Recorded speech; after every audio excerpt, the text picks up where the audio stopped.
Hello, Jesse. Hey, I'll be a little more active in like 4 or 5 minutes. How are you? Oh, pretty good. Pretty good. Yeah, so that's great. Amanda, of course, is not going to be here today. It's graduation season and she's got things to do. Um, also, uh, Congratulations to Vrushali and RV Raj, who are our selections for Google Summer of Code. Okay, yeah.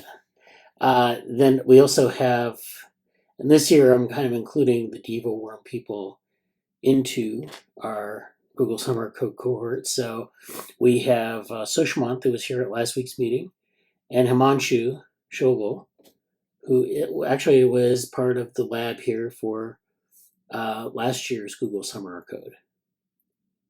So that's great that he was able to do. He's doing a second year. He's just doing a different type of project. So last year he did the reinforcement learning in the open source sustainability area. And this year he's doing work with graph neural networks, topological data analysis, and the like. So that's what we're going to be doing in that project. So congratulations to everyone. We didn't get every spot we had wanted this year, but we got 4, which I think across the 3 projects, so I think that's pretty good. Hello, Raj. Congratulations.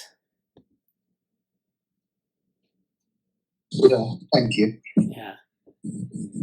I was just talking about our GSoC plans for this summer. And yeah, we have 4 people across 3 projects. So we have VR, and we have open source sustainability, and then we have the graph neural networks for development. And so, next steps here, obviously, for the people who were selected, are the first thing is to go through the community period. So, and I want to make the community period a little bit more broad than just basically like saying get to know our community, because I think all of the people who were selected are familiar with the community enough so that they've been around and they kind of know what's going on. So that's not a problem. The thing I want to do in this community period is to teach them things about open source development and talk about some of the things related to that. And as well as other things that might be useful. So this coming week, we'll be getting into that more. The selections were on Thursday, which is kind of odd. It's usually on Tuesdays, so I didn't really have a lot of time to ramp up anything yet. So we'll be doing that next week.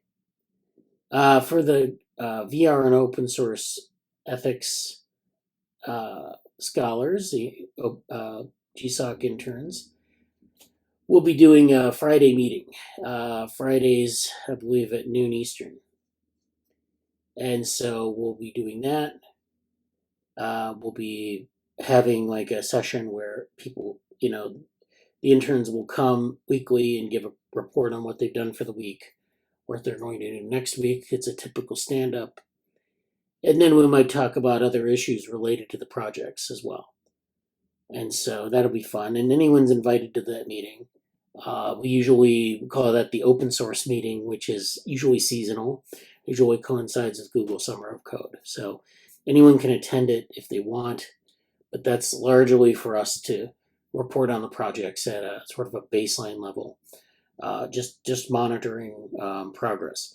Now the DevoWorm GSoC interns won't be part of that meeting. They'll be part of another meeting on Mondays, and that will be part of our group there, because they're doing the project there is different in terms of feedback and in terms of like what kinds of issues there are. So I don't want to, I'd like to bring them together, but I don't really want to do that because we have, from a working standpoint, it's a little bit difficult to do everything in that one meeting. Then also, I would like for the GSoC interns to attend this meeting on Saturdays, So if that's that's more general. We don't want to get into some of the details of the projects, but we do want to maybe have some discussions around what's going on, more broad strokes discussion. So, yeah. So and then we'll have. Actually, one thing I would like, and I mentioned this in the introductory emails from every person. So I mentioned it, the DevaWorm people, and as well as the VR and open source sustainability people. That I'd like for each of you to present sort of a project presentation based on what you know right now. So basically based on your proposal. So you've written the proposal. You've done a lot of work there. It was very good enough to get selected. So you now have sort of the basis for a presentation where you can go and you can, present in, I'd say 10 to 15 minutes, why this project is important, what you plan to achieve, and then what are the milestones, how does it plug into what the lab is doing, and so forth. So it's really just taking things out of your proposals and putting it into a presentation. So like I said, 10 to 15 minutes. We'll try to do those at the end of the community period, which is in June. We'll get to that in a minute. But to have something that you can show off as something that we can kind of go back to at the end of the project and say, this is where we started. And then what I want you to do at the end of the project is to revisit that presentation and say, this is what I have learned. So the best way to approach this is to take your proposal, make a 10 to 15 minute presentation from it. You can include images. Some of the images that were included in the proposals are great. And just basically say where you are at this point, which is to say you haven't done the work yet, but you want to say this is what I proposed. And then at the end of the summer, you'll have, of course, your project done or close to done, and you'll be able to say, take that presentation, take out certain slides or certain figures, and add new figures. So you're just going to be updating it, but in a way that says, this is what I actually did. So I think that'll be a good exercise for kind of keeping everyone accountable in terms of how, how much progress they've made on the problem. It gives them that larger perspective of, what they're doing and why they're doing it. And then, of course, at the end, you can go and you can present that to your home university, or, you can have that as like a thing for a job interview or a project interview. If someone wants to interview you about that, that's great. You'll have that there for you. And so I want you also to work on your presentation skills, because that's always a valuable thing. So there are a number of reasons why we do this. I haven't done it in the last couple of years, but I think we should get back to it because I think it's a good exercise. I love Vrushali. Congratulations. Yeah, I agree with that. I think I think that's kind of thing that I kind of focus on in the mentoring piece too, is just like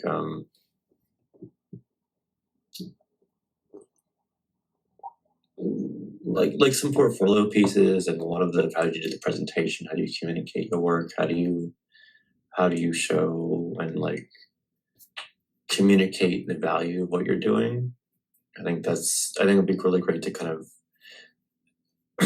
I don't know if this is what you meant exactly, but we've done a lot of things.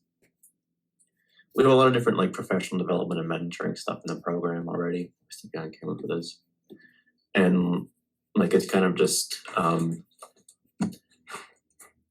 it's I think incorporating that into both like the Google Summer of Code internships and the Summer of Cohort stuff in general, but then also like the open source meeting and making that, continuing to build it out in what we're doing, I think will be good.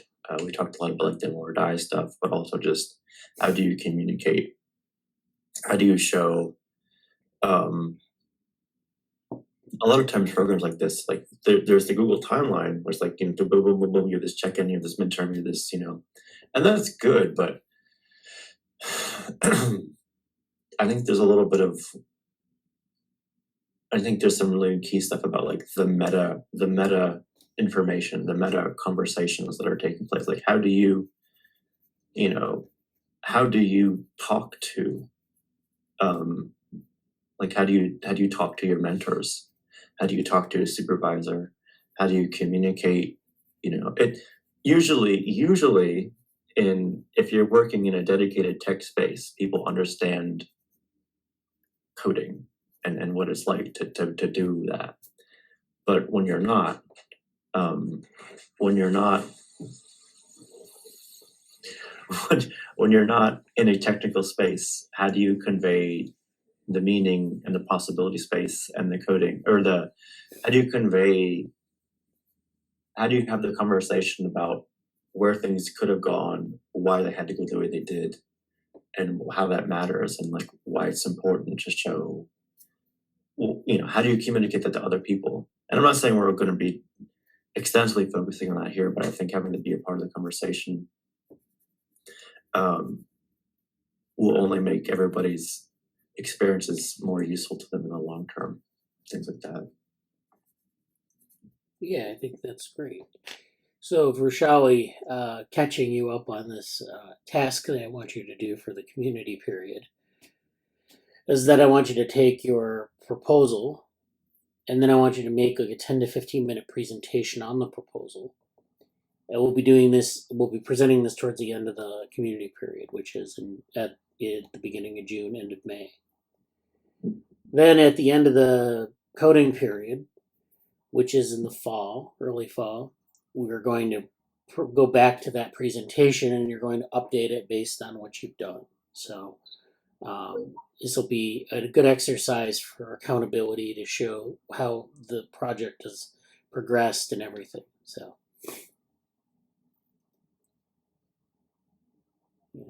When do I have to present it? Oh, we'll do the first presentation sort of at the end of May, right at the end of the community period. And then the second one. What was that? At the start of coding today. Oh, yeah. Yeah. Well, no, this is the start of the community period today. And then the community period goes till like the end of May. And then the coding period starts at the end of May and then goes to the beginning of fall. So, or like August. Well, I'll bring up the schedule in a minute. So, and we'll work on this if people have questions over the time that we're kind of, we have like 3 weeks before the first one. So, and then the community period, of course, we'll start meeting on Fridays at noon Eastern, and then have this meeting as well.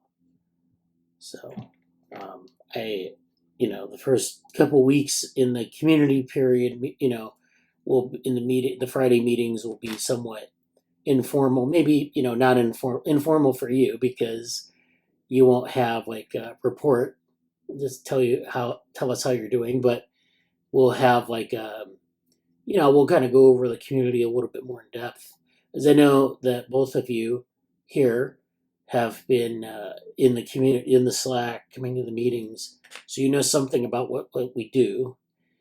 Getting a little bit more in depth on, I think the projects would be good. So the stuff that we've done already and how that kind of relates to things. The VR part we haven't really done, like it's not really as formal in terms of what we've done as the open source sustainability project, but there's a vision there, so I wanted to work that out. So yeah, that's good. Any questions about the GSoC plans from the mentees? First of all, I would like to thank you both of you for that. I wanted to express my gratitude for selecting me. There were multiple applications you might get, but you chose me. I don't know why, but thank you. I make sure that I will complete this project up to your expectations. whatever you say and take feedback on time to time. That's I think. Yeah. Good. Thank you. The plan sounds really interesting for the main one. I'm looking forward to making the presentation. And I also wanted to basically start a habit of writing blogs. So I think I can try to inculcate that habit via GSoC. I'll try to write weekly blogs on my progress, what I've learned. So yeah, I plan on blogging the journey as well. Yeah, so a word about that.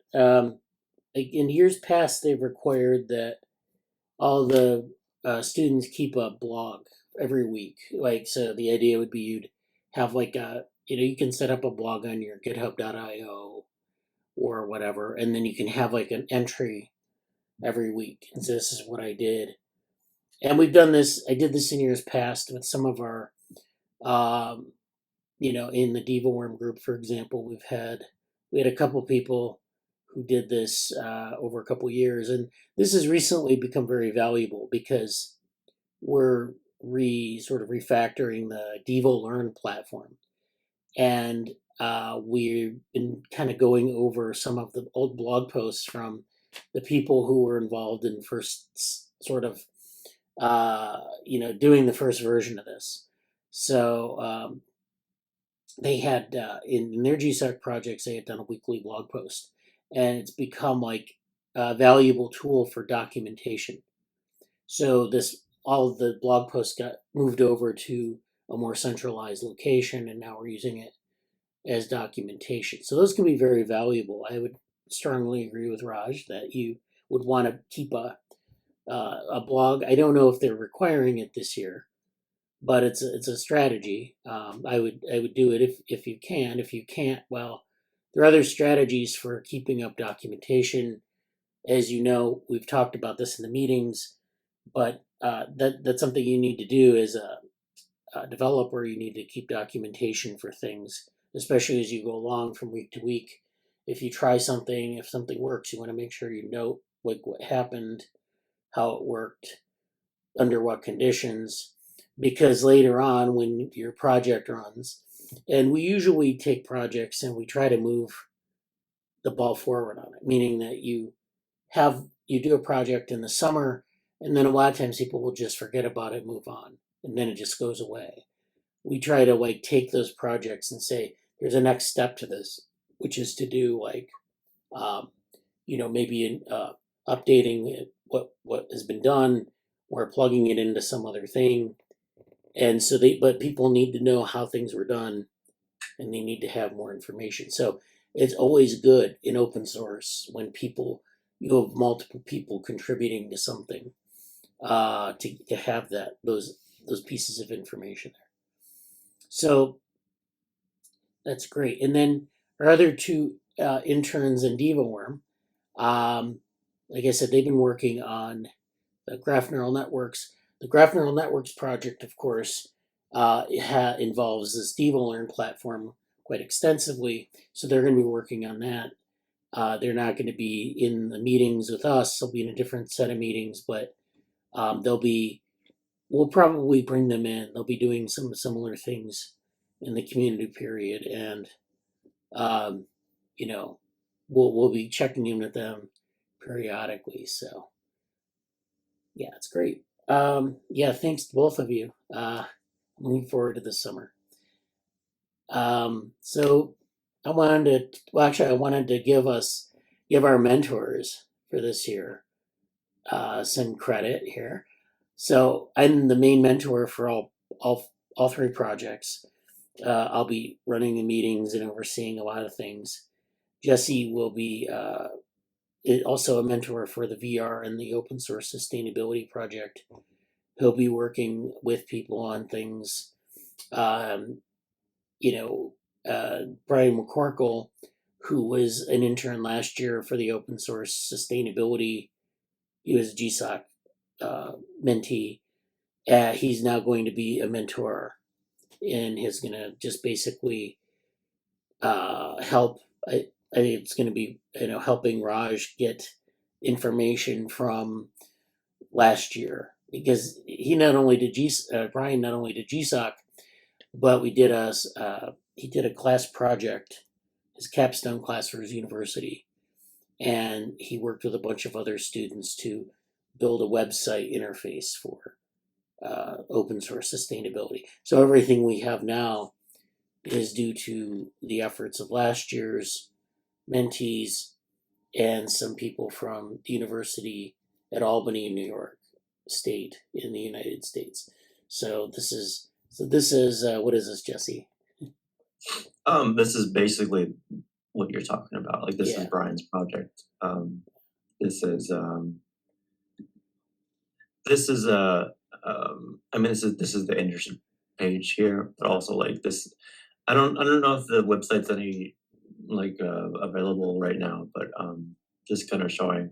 Brian basically took his Google Summer of Code badge from last year and was able to use it and like do it for a senior capstone course at UAlbany.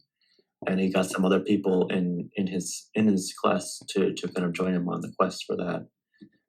So it was kind of a nice thing. Brian kind of got the idea in the spring to work on this stuff in the summer with Bradley and us in the lab. And then in the fall, he was able to put it into an actual course for his school and do a project there. We were kind of like external partners, advisors as an external group to his internal project that he was doing there, which was a continuation of all this stuff. That was a really cool thing to happen. That's not always going to happen. That's not always available. It's not always going to work out that way. But I feel like that's like a really nice example of how things could go. Yeah. And then we have other intern contributions over the years too for things people are doing. But it was a nice Google Summer Code flow specifically. Yeah. So yeah, and then I also wanted to point out that there are two other co-mentors in the DevaWorm group. There is Mayuk Deb, who's sort of been working on DevaLearn as a maintainer, and he's from the same university as one of the students, so that's good. And they've been kind of they know each other, from way back. And then there's Jiahong Lee, who was worked on the GNN's project last year, so he's built around the actual graph neural network stuff that we're doing there. So we're going to draw from those two people their expertise in those areas, their maintainer skills, or help them build maintainer skills, I guess. And that's going to be another, interesting set of projects. So that's that. So thank you to our maintainers for that, for their efforts and for what they can do to drive some of these projects forward. Actually, Mayuk Deb is from my college only. Yeah. He's my senior. Yeah, I think you're all from the same. And I think even in some other project, Sushmant is as well from my college. Yeah, it's definitely great. So Jesse, I don't know if you can unshare your screen, because I'm going to share my screen now. Oh yeah, go ahead. I think you should be able to share over it, but I'm just okay. There. Yeah. So so this is our we've been mentioned on the Google open source blog, maybe only in the abstract, but basically the accepted contributors have been announced for 2023. So Google Summer of Code is an umbrella. It's sponsored by Google. They put the money into it. So you get paid from Google. And they started this project about 10 years ago, where they found that open source needed like a sort of a trainee program, but more of a mentorship program. So you have organizations that have people who are coming up in open source and want to learn how to do it, and they want to learn the conventions, but there really is no formal mechanism. So they put money behind this program to bring people in to that ecosystem in different organizations. It makes more sense for Google to sponsor other organizations to sponsor projects because, Google could do it itself, but you'd have to bring those people to their campus, and there's a limited number of projects that they're working on. With this, it's more expansive, and you get a wider swath of humanity. So over the last few weeks, our 171 mentoring organizations have read through the applications, discussed with applicants, and made the difficult decision of selecting GSoC contributors. So there are 171 mentoring organizations. And a mentoring organization is actually not us. It's INCF, or the International Neuroinformatics Corps. And so there are formal sponsors for what we do. And so we go to them and we give them our applications, we give them our candidates, and then we go through and we rank the proposals. And then they give us a certain number of slots that Google will pay for, and then we get our selections. And then from this year's application period, we've had 43,765 applicants from 160 countries. So that's quite a few applicants and from quite a few places in the world. We had, I'm trying to remember how many applicants we had. We had 9 applicants this year for the 3 projects. So, that's pretty good. I think it's just good enough to have some good proposals in there and to choose from. And, we don't necessarily want to have 50 applicants because it's way too much work to go through and evaluate. And as you saw, we got to work with you closely on some of your applications. We got to meet with you one-on-one. So that's encouraging that there's so many applicants, but there are a lot of organizations sponsoring GSoC. They're very diverse. I mean, they're projects on different types of neuroscience software packages, different types of I think some of the Linux distros have their foundations have a major involvement in Google Summer of Code. NumFocus, which focuses on scientific software generally, they have Google Summer of Code students. Some of their organizations that they sponsor have Google Summer of Code students. So there are a lot of different types of projects. There were 7,723 proposals submitted. I'm not sure how the applicants and proposals square away, but anyways, that's their number. 967 GSoC contributors accepted from 65 countries. So they're basically, you had 967 people selected. This is the size of this year's cohort for across all of Google Summer of Code. So you're one of 967 people, basically, and from 65 countries. So, obviously, we're working in different countries, and we're coming together virtually. Sometimes people work on site, but a lot of people work virtually. So this is really, I think, an important part of the aspect of the program is that it brings people from different parts of the world, and it teaches you how to work in teams that are distributed, oftentimes with people from different cultures, from different regions of the world, and different perspectives, quite frankly, because in our organization we have people doing a lot of different things. We have people doing philosophy, we have people doing computer science, we have people interested in the brain. So it all comes together, and being a part of that, I think, is interesting for people. It's useful for people, I should say. Mm-hmm. And then we have over 2,400 mentors and organization admins. So we have our mentors are one of 2,400. And these are just rough numbers, I think, for this. But I think it's a great opportunity. I've been doing it for probably, what is this, my 7th year, I think, as being a mentor. So we have the community bonding period, which is from now until May 29th.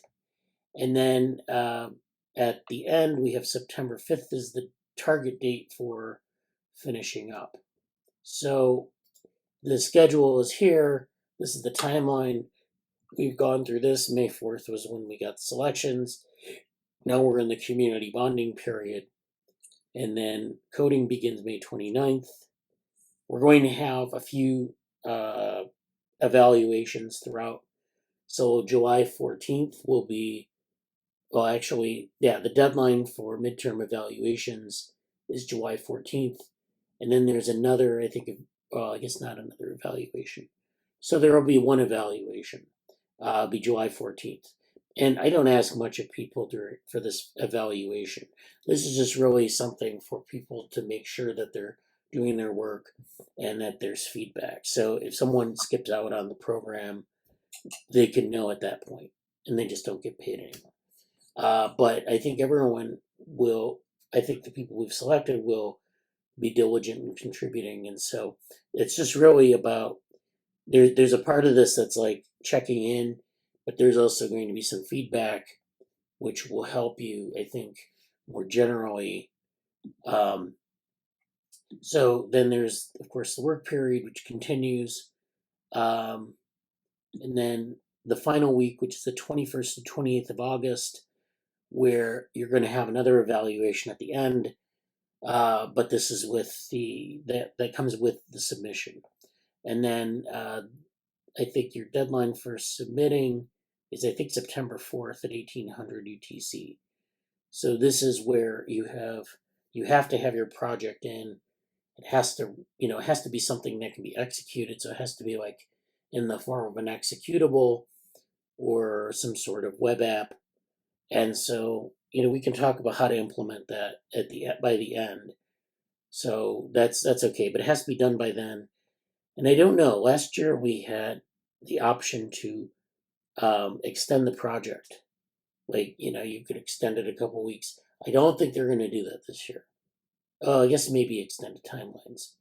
I mean, I would avoid it if possible, but it's possible maybe to extend it out to November 6th. Himanshu did that last year, and he was successful at finishing it.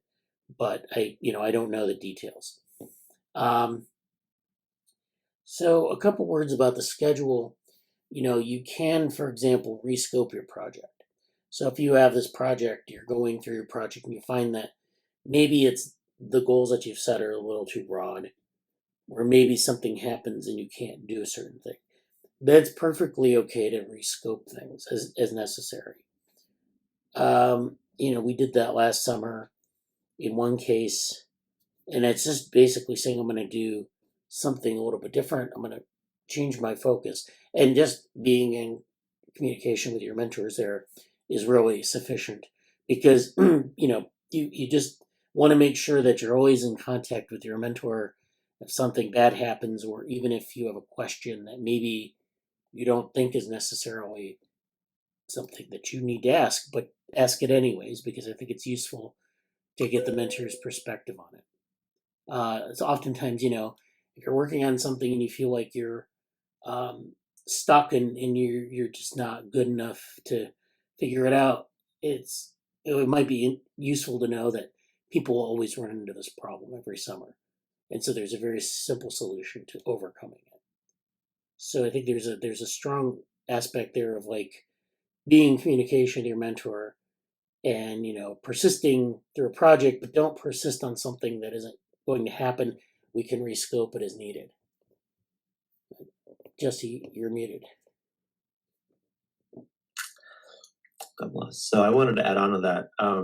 Share an anecdote. I say this often. You may have heard this before, but I think for the new people, it's always good to retell this story, because one of my first more involved research, I did under a research situation. I was working in a neuroscience lab, and I'm not a neuroscientist. I don't have a biology background at all, so I was a little bit I didn't know a whole lot, and I wasn't quite sure what to say sometimes.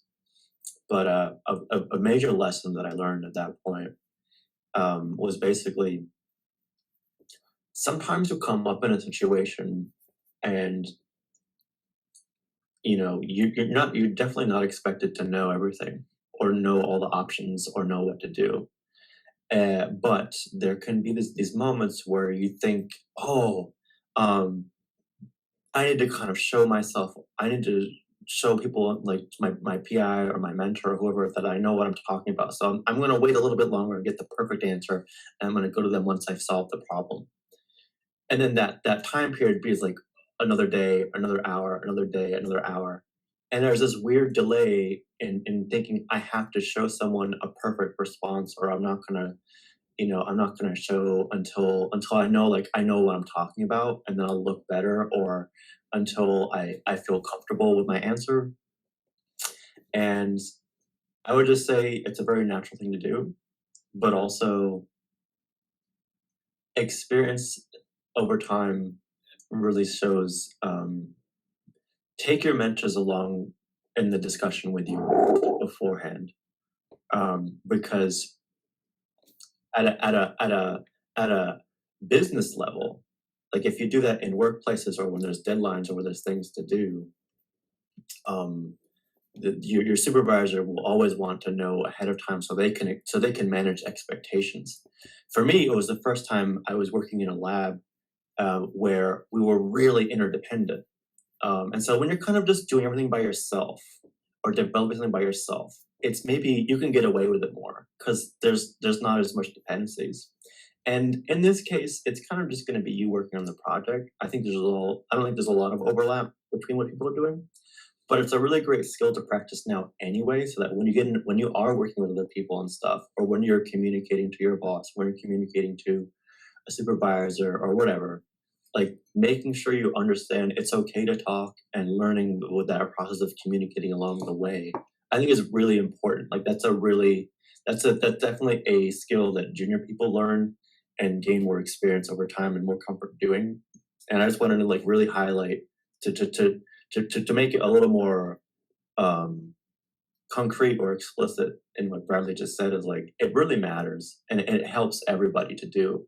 And unless people tell you it's okay to do it and kind of encourage you to do it, you might not do it. Like I was kind of stubborn about it and a little prideful, and also like I want to make sure I know what I'm doing here, but like it's actually okay, and it's a very good thing to do, and your mentors and your supervisors will respect you the more that you are able to do things like that. One of the things I would like to talk about during the whole like community project or the mentoring or the summer is kind of stuff like this. This is kind of what I was talking about before, where it's like, how do you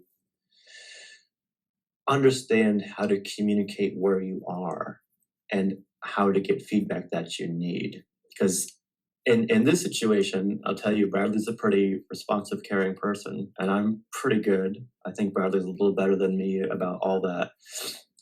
But this is a nice start if people are new to these experiences. The real takeaways that won't, you're not going to be graded in any of this. That's not a part of the Google Summer of Code stuff really.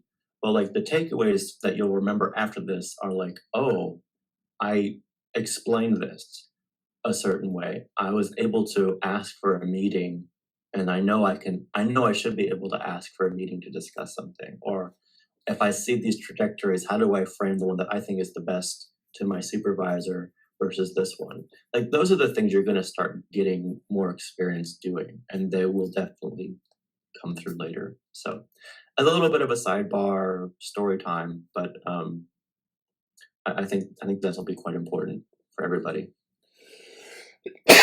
Yes, thank you, Jesse. That was great.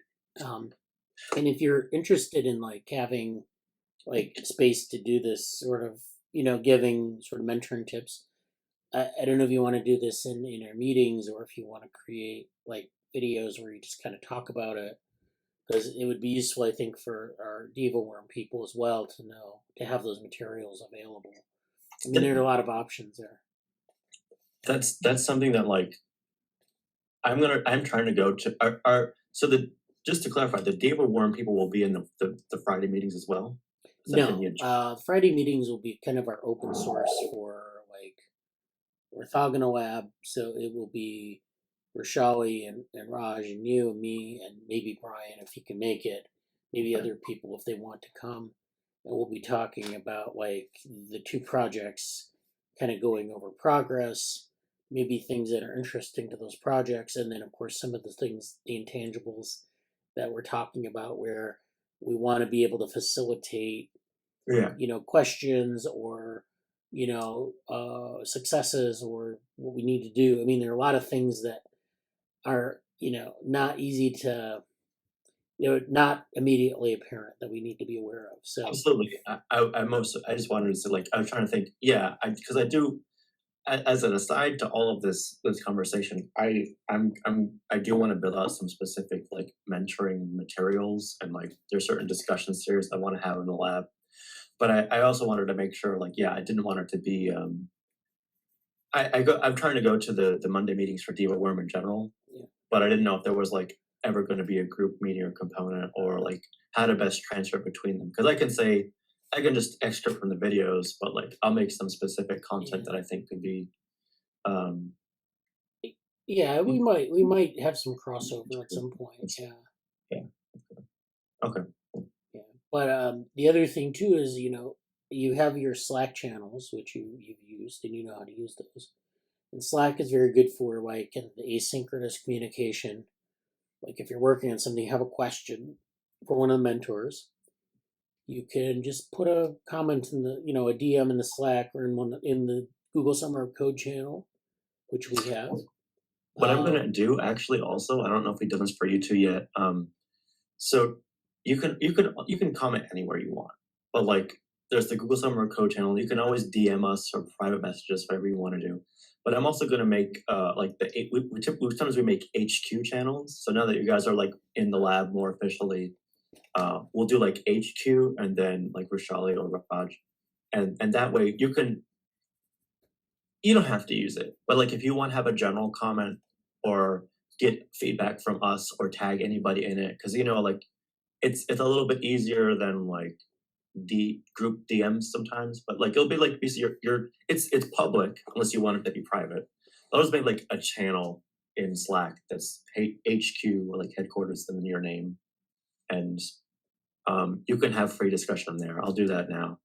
But yeah, Slack in general is sort of our hub for communication. So anytime you have questions, please. Yeah. So we'll have a Slack strategy basically where you'll go to a certain channel or DMs and you'll make. Basically, I want to encourage people to use that so that they can ask questions. Don't shy away from asking questions about things, and then we'll have our meetings where we can tie things together, do progress reports, and other things like that. And it should be good. It's really going to stress that communication as a part of the kind of project management for these projects. Okay. So the last thing I wanted to talk about in this area was the sort of what we've done in the past. So we have a couple of sort of Hall of Fames here. This one is the open source ethics. It's basically just a list of contributors from past years. So like in 2022, which was last year, we had what was applied to as the open source ethics project, which is now open source sustainability.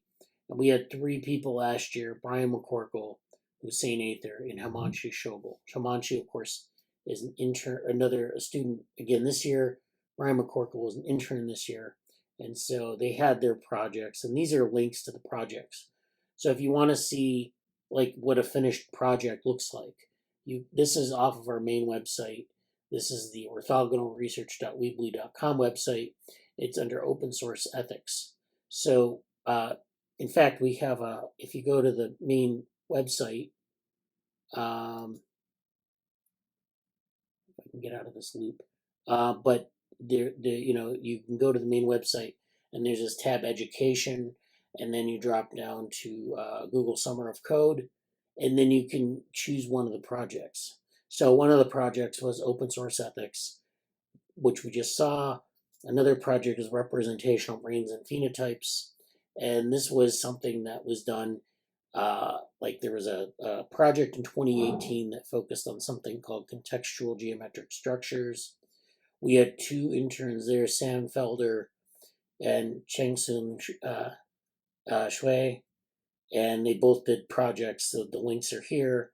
So, and then 2019 we had a group that worked around Bradenberg vehicles, developmental Bradenberg vehicles. We had Stefan Veretsky, who was actually a Google Summer of Code intern, but we also had some people who didn't make the cut, but were still interested in doing it. So we had a group of people there where they worked on their projects, and they were able to. This is a link to the our sessions here. So we had a study group that came out of that as well.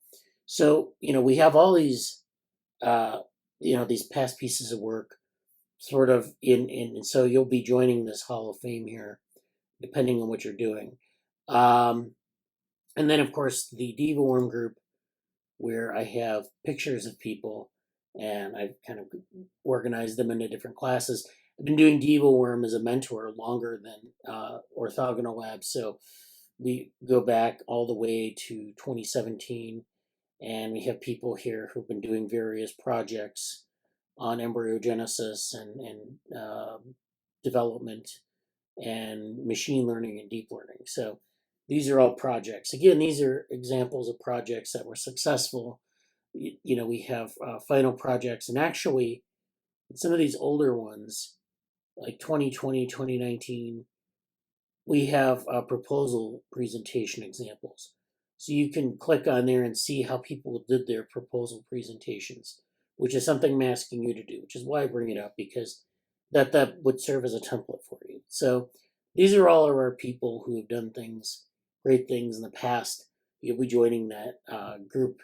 We'll be putting your name there, your project, and of course, there will be opportunities to grow your project beyond Google Summer of Code. It'll just be, don't lose sight of the fact we have to actually do the project. So I'm looking forward to this summer. Yeah, it'll be very good. And as a note, I've said this a few times, but the amount of acceptances and like the amount of funding is different every year. So for the people who didn't get accepted, like it's not. Don't take it like as if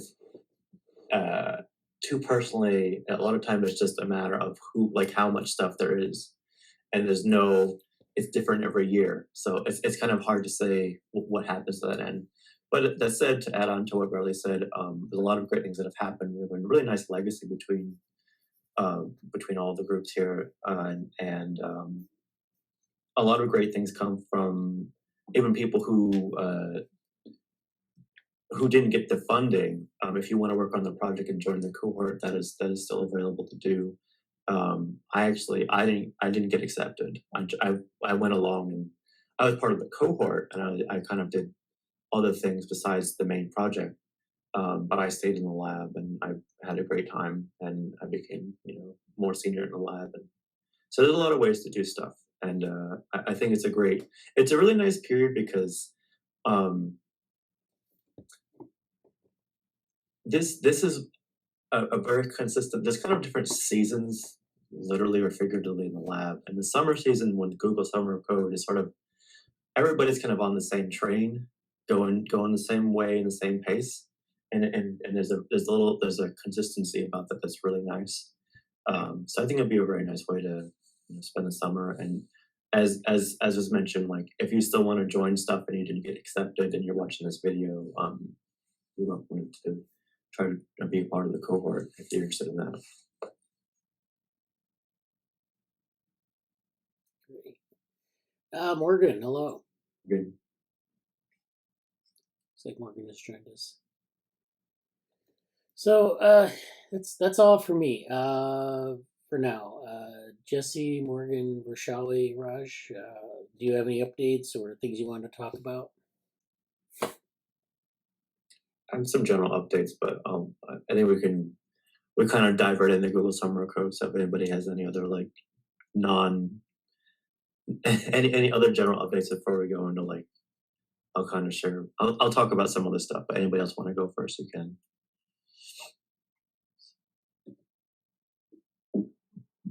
Hello? Yeah. Yeah. Last 2 weeks I was not there in the meeting because I was attending the CI brain that I just put it on the paper in this last time. during workshop. So that's it's based on computational neuroscience, so I was interested in that, and I got to know more about the VR and neuroscience application. So that was totally helpful for me. And also for last week, I had exam studying. That's all. Oh, good. Yeah, I'm glad you're able to do. I know that we're interested in like different, like cognitive and neuroscientific things, and I think that's good. People who take part in those activities. Also, some people I think will have like study periods during the summer. So, that's something that you can, we don't have a problem with if you need time to do that. It's kind of built into the program. You're just going to have to schedule around it. And we're understanding about that because we have that every summer where people have to like study for their exams. I don't know how it works at your universities, but oftentimes you've had students who've had to study in like July, June period, and then like take a whole week and just study mainly. So that may slow you down, but we can work around that. It's not a problem. Yeah. In general, the sooner you tell us about any changes or plans or delays, the better. It's simple. Yeah. All right. Anyone else?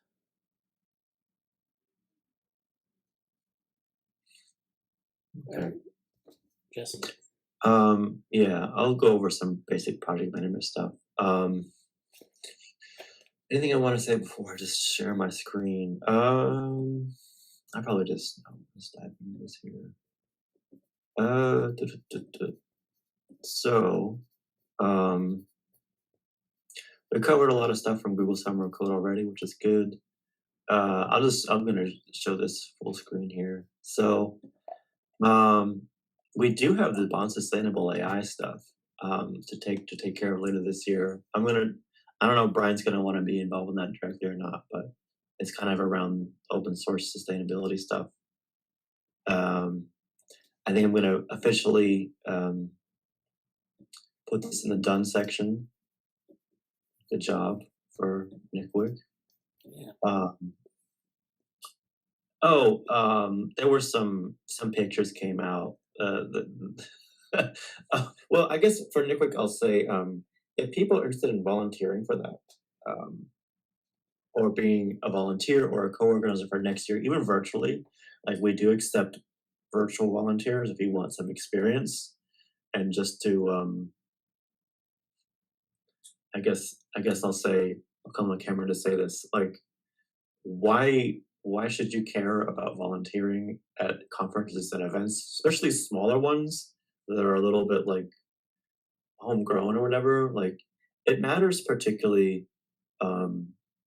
Like it's a good thing if you're thinking of having an academic career or as a speaker or a consultant in what you're doing. You don't have to; it's not mandatory. But building out your CV, like it does matter there, and particularly there's a lot of we talk a bit about the more you can show about open source, commitment to open source is a thing, or data, like open data is a big thing, but also just like service to the field, like that matters. And it can show if there's like diversity or causes that you care about and you're helping out in an active sense. That's a good thing to do. Not mandatory though, and not it really depends. Like how useful is it really? It's a good thing for life skills, I think, but also there's different degrees of involvement that are appropriate for where people are at. So if you ever have any questions about that, you can ask us. But outside of that sort of teaching moment aside, basically I'm pleased with Nick Wick's discussion so far, because we realized that from the just a little bit of a recap about the conference, they were a little bit. We typically have it in the same venue every year, and it's upstate New York. And I kind of wish the venue was a little bit different, but I understand why it's not. It's a good the staff. I think a big thing that is important, can be overlooked, is the staff at the venue is extremely encouraging and supportive, and the kind of people you'd want to have someone's first conference at. Like, they're very good about that, and I think that's a major pull. And once I realized that, I'm like, yeah, they may not have the best technology, but like, it's a great space to have a first conference for people who aren't, that exposed to it. So venue talk is solid, and also realizing,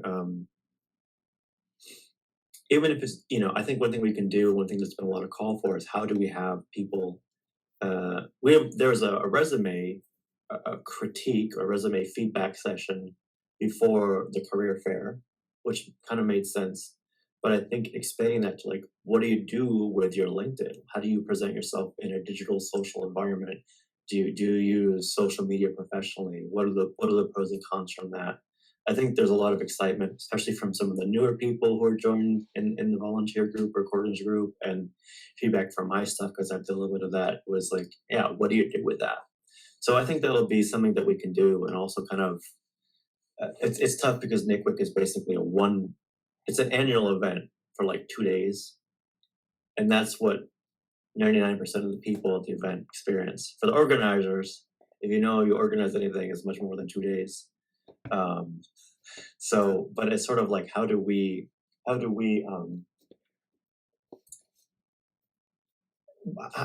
maintain some interest and some motivation over the course of the year that's been on the topic? And also, I think one thing that, and it makes you think about, like, I think we do an okay job of this lab, but I wouldn't mind trying to do a little bit more, specifically with, like, I don't know, I could see us making like a Google Summer of Code alumni email might be a cool way to do what I'm about to say. But like, how do we have continuation? I'm going to go back to NICWIC, which is, for those who don't know, I guess I should say, what is NICWIC? You hear me talk about a lot. NICWIC is a wonderful conference called New York Celebration of Women in Computing, and there's a sort of red chair, which is about sort of inclusivity and DEI related stuff. At this place, which looks very picturesque, it is very nice most of the time. We have great weather this year, and it's really about, I don't know if their statement comes up here anymore or not, but it's basically about academic, social, professional growth for technical women in the state of New York. And it's also not just like women, but anyone identifying or in that space. And it's a really great thing. And they finally are getting more. Here are some day one highlights. Here's a very great picture of me looking down at a computer screen. So that's cool. But there's just some pictures from the event, because we didn't really get to show it that much. But one of the things about this event is, like, there's such a great community here, and mentors and keynote speakers and workshops and things like that. And what do we do? Well, what do we do? What do we do for the event, and then what do we do after it? So having some crossover or like carry over or a way to stay in touch, I think that's something that we're looking at for next year in the event too, in the sense of like, how do we maintain the community and the development? Because it's nice, like, oh yeah, I had this thing that was great, I got a t-shirt, I got a pin, I got a photo, but how do we have these things that last a bit more and have community around it? I think that's something that the NICWIC community is looking to build out more ahead, and I think that'll be a great thing for them. And again, like, we do a pretty decent job of that here in the lab, but I just thought, like, oh, alumni email for Google Summer of Code. Like, we have a pretty good legacy and heritage, and like, it's a nice like thing to be a part of, and we put a lot of time and effort. Not just that, for like the mentees, but like Bradley has put a lot of time into mentoring, and I know that led to like the project management course and a lot of like, a lot of these things that have built up institutional knowledge and experience. And it's like, it's a really strong and a nice sort of legacy and heritage. So that's the thing.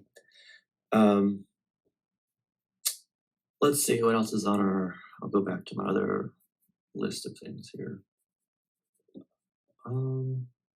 So that's NICWIC. It went well. I was kind of hoping for more pictures, but I'm going to release a little blog post on that soon, where I kind of go deeper into things. But Bradley did a great job of. Isn't showing that now? Yeah. Yes. We got bond sustainable AI. I don't know if Beacon is still a thing. Is that like There? Yeah, I got that paper accepted there. So great. That's good.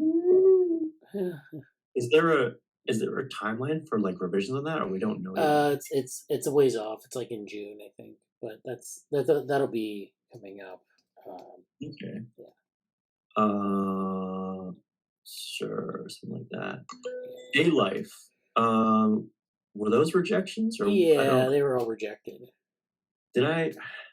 I don't think I sent someone separately or not, but that's okay. Yeah. Okay, I'll sort that out later. CogSci, I think, is a no also, unless there's another. There may be something else with that.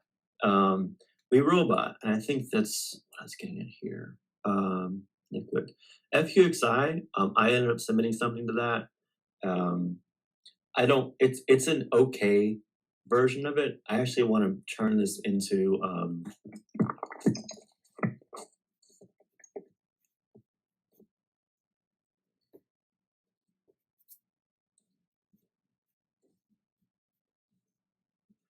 I want to finish it out and put it alongside like some of my frontier map work, and put it into like some kind of an OSF project, and make it. There's more I want to do with it. Actually, I'm glad I did it. I didn't have all the time in the world to do what I wanted to do with it, but it really got the ball rolling on it, and I think it'll be something nice for like my broader research aims and agenda. So I'm glad that happened. We robot, which I think, this is not quite showing up to date from the other changes yet. We robot. I took a big swing for the fences with submitting a paper that was on a very tentative project, which we did not get accepted to do, but we are invited to make a poster submission for it as well. It was sort of the DEI Tech Ethics Board paper, which still can happen.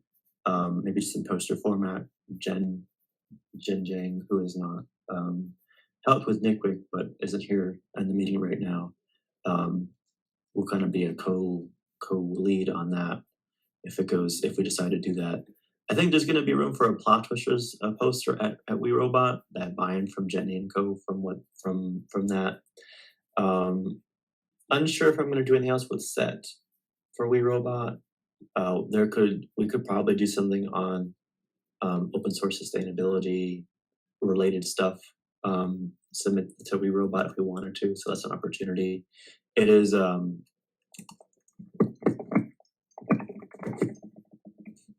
think it's like June 1st or June 3rd or something. So we have a month to submit an abstract. It's poster abstracts are pretty, it's very simple, but we have a month to do that. And I really encourage anybody who wants to do it to do it.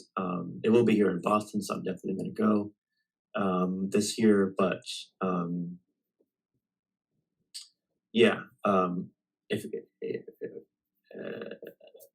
if people are curious about that, let me know. Cognition Futures update. We're just going to go back to sharing my normal tabs here. Cognition Futures update. We're doing a lot of really great things with the project. It's coming along quite nicely.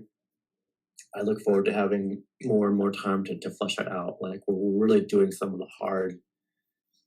I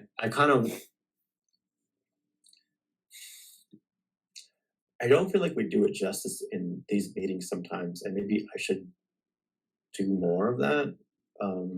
Maybe I can give that like a demo or die challenge for myself for next week or something. But like, there's really high level like research project discussion and development work happening in Cognition Futures group right now, and you don't get to see it very often, because usually like these are the conversations that I've only had in like more places I've really been in a senior situation. Because as a younger person in like a lab or undergrad, it's just like, okay, tell me what to do, you know, or like you have leeway around a specific path, but you're not trying to orchestrate a lot of things, especially newer developments, or where to go with different theories and different prescriptive or descriptive elements of what you want to do. But a lot of really like that's fun. Like I feel so fortunate to be. It's almost like uh, I don't know. I'll defer to Bradley or Morgan. I don't know, but like, is that how like it's kind of like elements of being in a PhD program, but like I don't know. I haven't done that yet, so like it's some of it's like lab, like directing your own lab, but some of it's also just like being a grad student with some, hey, what are you gonna do for your research? It's up to you to do it, kind of a thing. So I don't know if you want to say anything about that, Bradley, but What is this about? Like your project, like Cognition Futures, or the no, I don't want my like what it's like getting experience in sort of trying to design or identify what steps would build out a project at like the pyramid of papers. Like I've never really gotten explicit experience in what that looks like to build out a whole research agenda.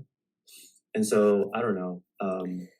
yeah, I think like it's a matter of kind of taking the temperature always. Like if you're moving along, every 3 months you might say we're going to do like a roadmap. We're going to look at like where we are, and you can make a plan in advance, but you have to keep on it. You have to say, okay, in light of what we've done the last 3 months, how are we making progress? Where are we falling behind? Maybe we need to rethink some things. So usually you have like a set of deliverables. You have things that you do, like you go to conferences and you present on things, and you get things out there, you get feedback, you get people doing research and work that sort of changes the course of things. So all those things need to be taken into account. And one way to stay on top of that is, of course, do these 3 month check-ins, with the project. You can do this weekly, but it's sometimes it's not necessary. Sometimes it's just you work at things and then you see where you are. But this is a thing that you want to do. You want to make sure that you start with sort of planning it. Okay, I want to do these deliverables for this project. We're going in these directions. This is what we're doing right now in Cognition Futures. We're building a pyramid where we go from like very general stuff to very specific stuff. So the general stuff is like, maybe like a literature review or like a glossary, and then specific stuff are maybe like studies that emerge out of some of the theoretical work. So yeah, it's exciting for me because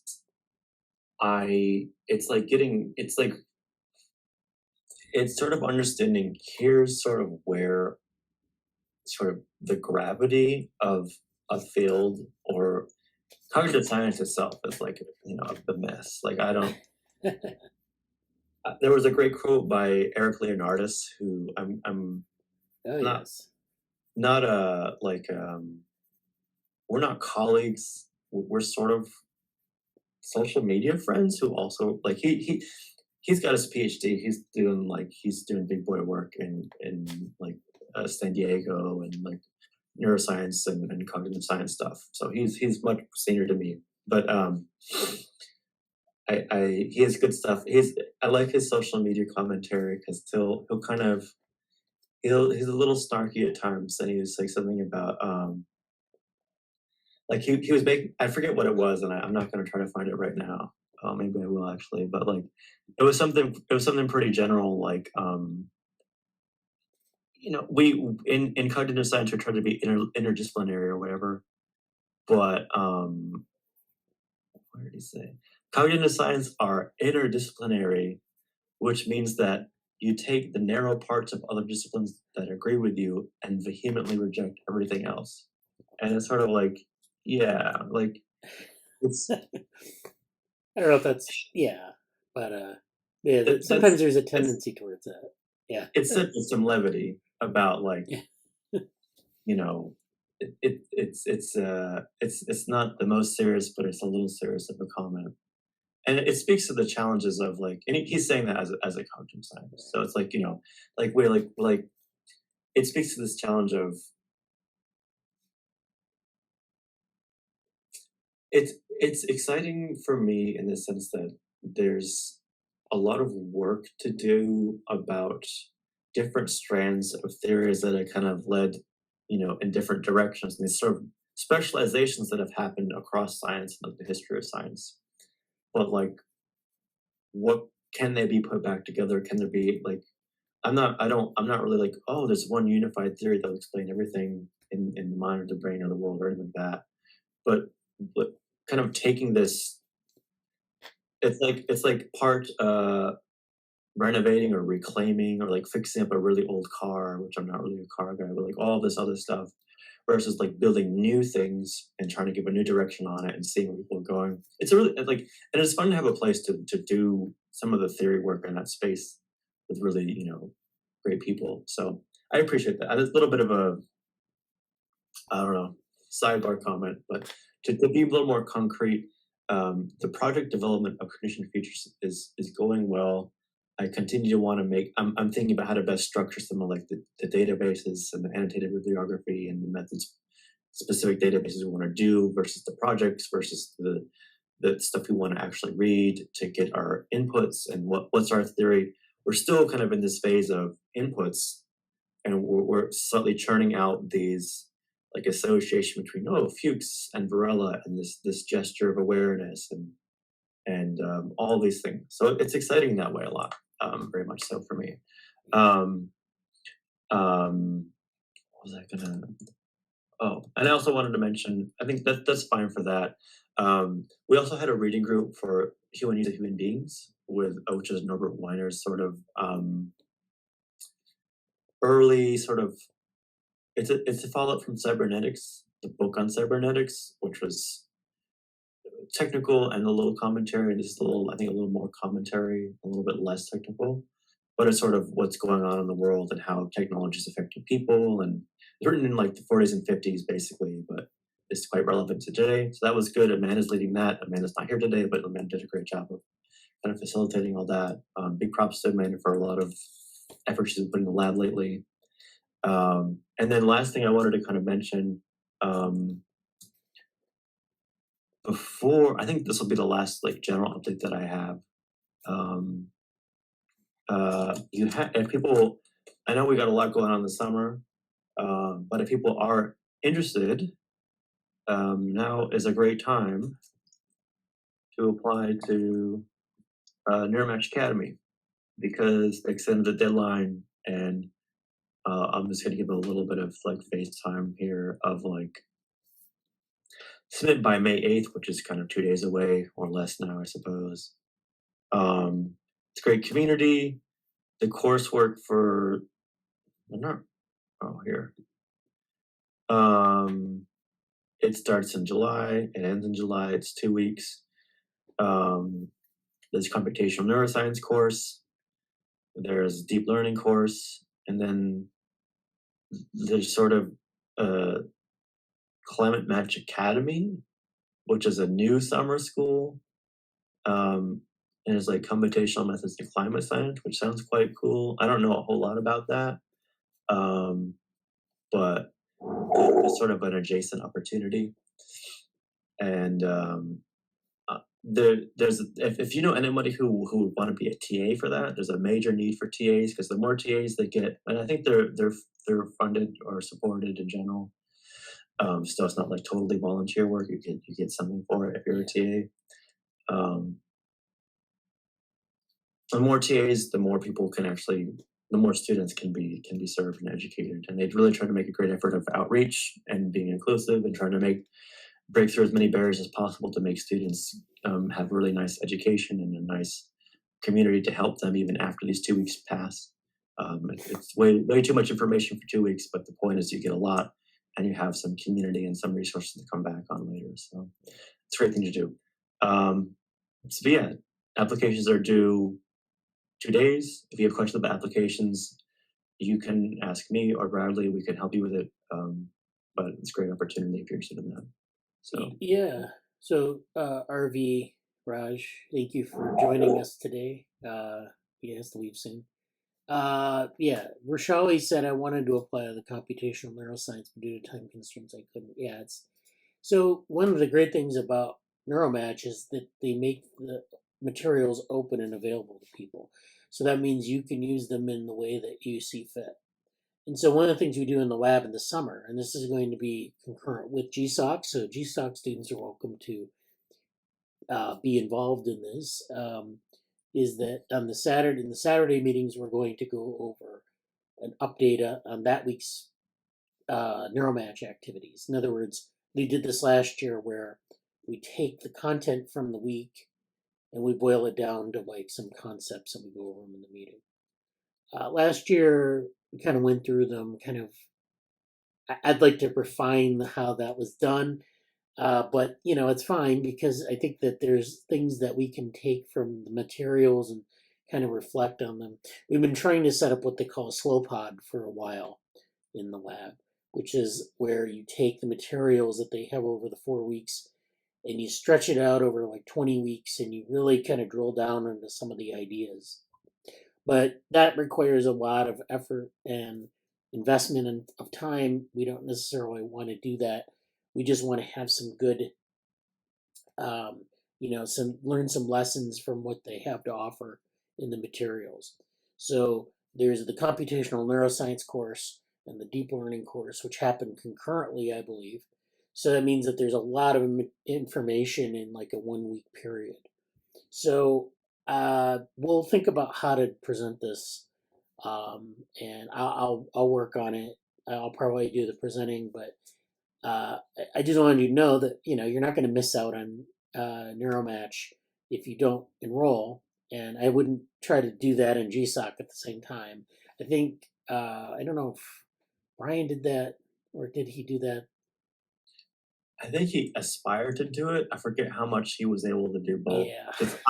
Google Summer Code is kind of, Yes.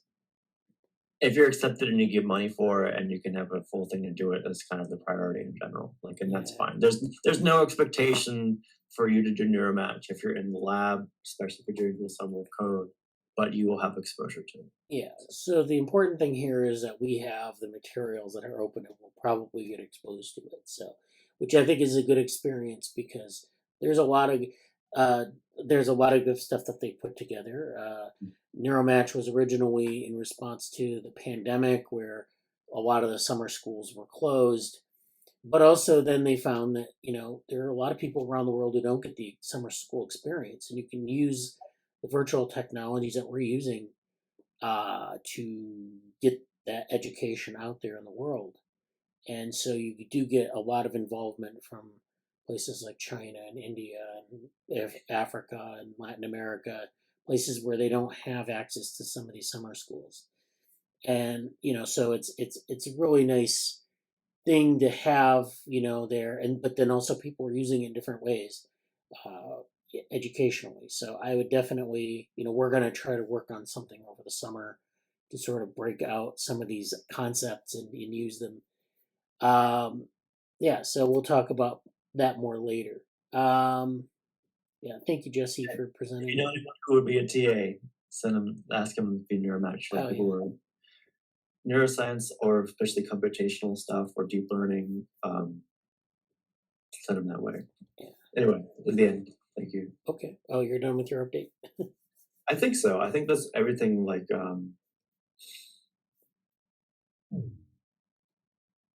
I think that's all of my general, I feel like there's something that I'm missing, but there's some things I mentioned in the chat, I'm gonna work on building a more of a portfolio page that puts little things together for Google Summer Code. Okay. And I think I might try to make a hub in Notion for Google Summer Code things as well. I know we'll mostly be using GitHub, which is an important thing they could experience using and all that. But we'll talk a little bit more about some of the project management stuff later. But Outside of that, I think that's it for all of my stuff. I'm sure I'm gonna remember something in like 10 minutes, but we can move on now. Okay. Yeah. So I think it's good to have the portfolio for GSoC. We're always trying to make that easier for like people to onboard to do It's things like GSoC and NeuroMatch. So it's the more people, the more you go through the process of either like software projects or websites or just online things, plus or like and or the more you do like academic projects, the more you just have this sort of different websites and different like there's very strong entropy and drift and well not drift but like more like things break apart and then don't get updated. And so it's always this challenge of like having something that you can pull together and something that you can do and having the time to do it and then making sure you do it in the season where it's applicable and then like, oh well we don't do this anymore, so we wait till next time. So but we all are and will become increasingly familiar with that. So here we are. yeah. So the papers, like the paper conference interface that you showed there. So we have some conferences this spring that we applied to. Some we got involved with, some we didn't. We'll have more opportunities in the summer and fall. The NeuroMatch is coming up at some point. So I heard it might be like November again or like September, fall. So I guess for those who don't know, like Bradley said, he mentioned the academy, but also like the conference. I think the first thing was the conference itself, because everything was wiped out when the pandemic hit. No Society of Neuroscience, no CogSci, no nothing, no ecology. And so they made these conferences. And there was like there's a couple during the year, 1, 2, 3, 4. I think there's been 5 conferences. And this is to be the third or fourth year of the summer school. So it's been a really cool thing. And there will be a NeuroMatch conference, which is very open to like philosophy of neuroscience, philosophy in general, psychology, cognitive science, neuroscience. It's pretty broad. And so we've applied there, and so it's a really great place to apply to stuff. Potentially some Google Summer of Code crossover can go that way too if you have something that would fit there.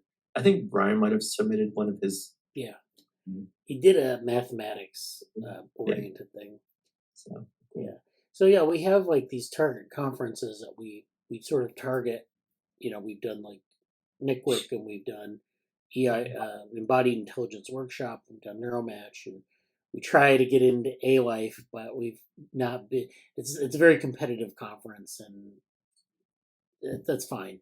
But like a lot of times you will fail to get things into certain places, and sometimes you'll be very successful at other places. That's not like something you need. I mean, when you're, and this is a good lesson for people who are submitting things to places.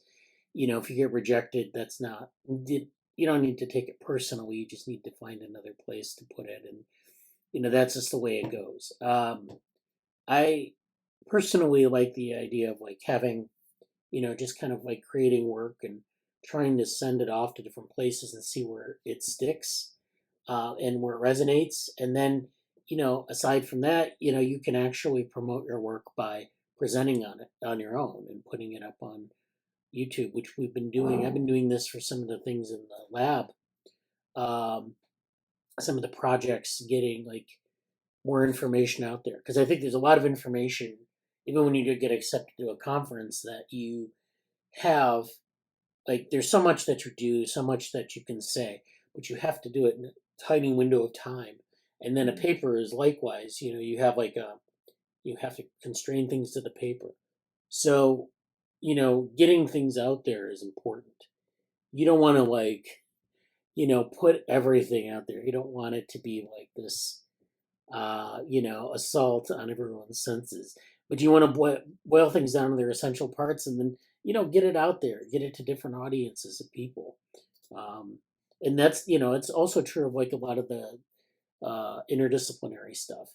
If you're doing things like, you might do things that are relevant to a physics audience or to a cognitive science audience or to a biology audience. And all of those groups have different sort of expectations of what to see in a presentation. Jesse just posted this in the chat. Oh. Triple AI. We don't to talk about it right now. It's kind of for later. But it's a summer series. The deadlines are really up on us. But I might just think about like the embodied intelligence. I'm kind of curious about a little bit later to date. I think so. Okay. Oh, AI times with metaverse, embodied intelligence, building connections. This looks interesting. Yeah, this is interesting stuff. I'll have to revisit that maybe. Yeah, so I think that's great. So why don't we move on here? I talked about Google Summer of Code. I'm going to talk about some other things here. Can I say one follow-up thing to your last? I don't know if you were going to say, or if you're talking more about the last thing. Whatever the last thing was, I don't remember. Like just conferences and putting your stuff out there. Oh yeah, go ahead. It's really interesting time for this too, because I feel like, and part of why I kind of want to move towards sort of like having a orthogonal lab like discussion series, where we take some of our more niche discussions and center them more, or have an ongoing thing about project management or mentoring or professional development. I think that's all cool because it's sort of this interesting period where on one hand, like science communication and being able to have like, I'm not saying I really want to post a lot of like TikTok and Instagram or whatever, but like being able to have even YouTube having really tailored niche audiences that you can speak to that will really appreciate comment. Like if you want to talk to interdisciplinary stuff to the biologist, you can say that. You can find podcasts that are about that and speak to that. And I think it's this really interesting time where that's more and more normalized to have that. And like where because as in the true academic path, you want your invited talks. You want to be these things you're brought to do. Oh, I was speaking on this. I was talking to this expert. I was consulted for my own expertise on this. And it's like, I think there's some positive accessibility. I don't want to say democratization because I think that's a little too strong of a word, but there's more access and opportunity in ways about this before on that end. And the other side of the coin is a lot of people I know who are like PhD students or people who have finished their PhDs and doing research are like, some people really like writing papers and doing it. Some people just given up on writing papers altogether, but they're writing very good blog posts. They're writing very good materials. They're making content and they're saying, I'm doing my research this way. And I think that's definitely like a modern part of things where it's like what Bradley was saying about at conferences and in papers. In the traditional formats of doing things, you have these very windows, very specific targets and things you have to say and do. And crafting that message is important and a skill. And like, I want to do that. Like I'm committed to going that road to an extent. But then it's like, what do you draw them to? Here's a paper in my set of papers. Here's a paper in my portfolio. Here's a paper in my code, all my 3 repos about how I was implementing this project, you know? And I think that aspect of like, here's your 15 minutes window, here's your flash talk window, and then drawing other stuff and building out that way is a great way to like build a project, but also show yourself and you're able to communicate along the different ways. I think is sort of like, I think that's sort of a business skill. Like I think Nickwick for just like digital branding, what's your LinkedIn, but then also like academic or pushing ideas forward. The people, I know I'm soapboxing a bit here, but like I feel unless you're exposed to people who are really interested in pushing ideas forward, and I think that's different than being entrepreneurial and bringing an idea to market. But when you want to push ideas forward and innovate or discover new things or build in the idea theory space, there's kind of a different way of going about stuff that unless you're exposed to it, you might think, oh well, there's no reason to approach this way at all. But for people who are really interested in pushing some ideas forward, it's exciting because usually you'd have to go to kind of a somewhat exclusive program or area and talk to your colleagues. But now you can find people who have a YouTube channel about it, or a podcast, or these other things where you have people doing really high level research trying to push ideas forward, and you can find them. And yes, many of them are still like, prestigiously backed places, but there's a lot more opportunity now. So I think getting a sense of context for all of that is useful and fun and exciting. So back to you. Okay. I'll step away from the mic after that. Let me share my screen here. Oh, can't hear you, Bradley. So thank you. Yeah, let me share my screen here. Okay, so I was going to talk about this. First thing I want to talk about is this thing I found. It's kind of a thing. We're starting to get into VR discussions for the summer. And one of the things that I visit like some of these ideas, and there's a lot to say about like interface design and things. But this is just kind of a sampling of maybe what people are thinking about more recently. So, we have these VR headsets. There are other ways that we can present VR, like through a cave, or even like in this meeting is sort of like virtual reality because we're interacting through these little windows. But there are a lot of issues in interface design. And so what I'm going to show right now is just a small sampling of that. So there's this idea that Ben Lang, who's on Twitter, came up with, and he did this Twitter thread on this idea that he had for interacting in a headset. So this is VR. This is where you have this space that's entirely virtual.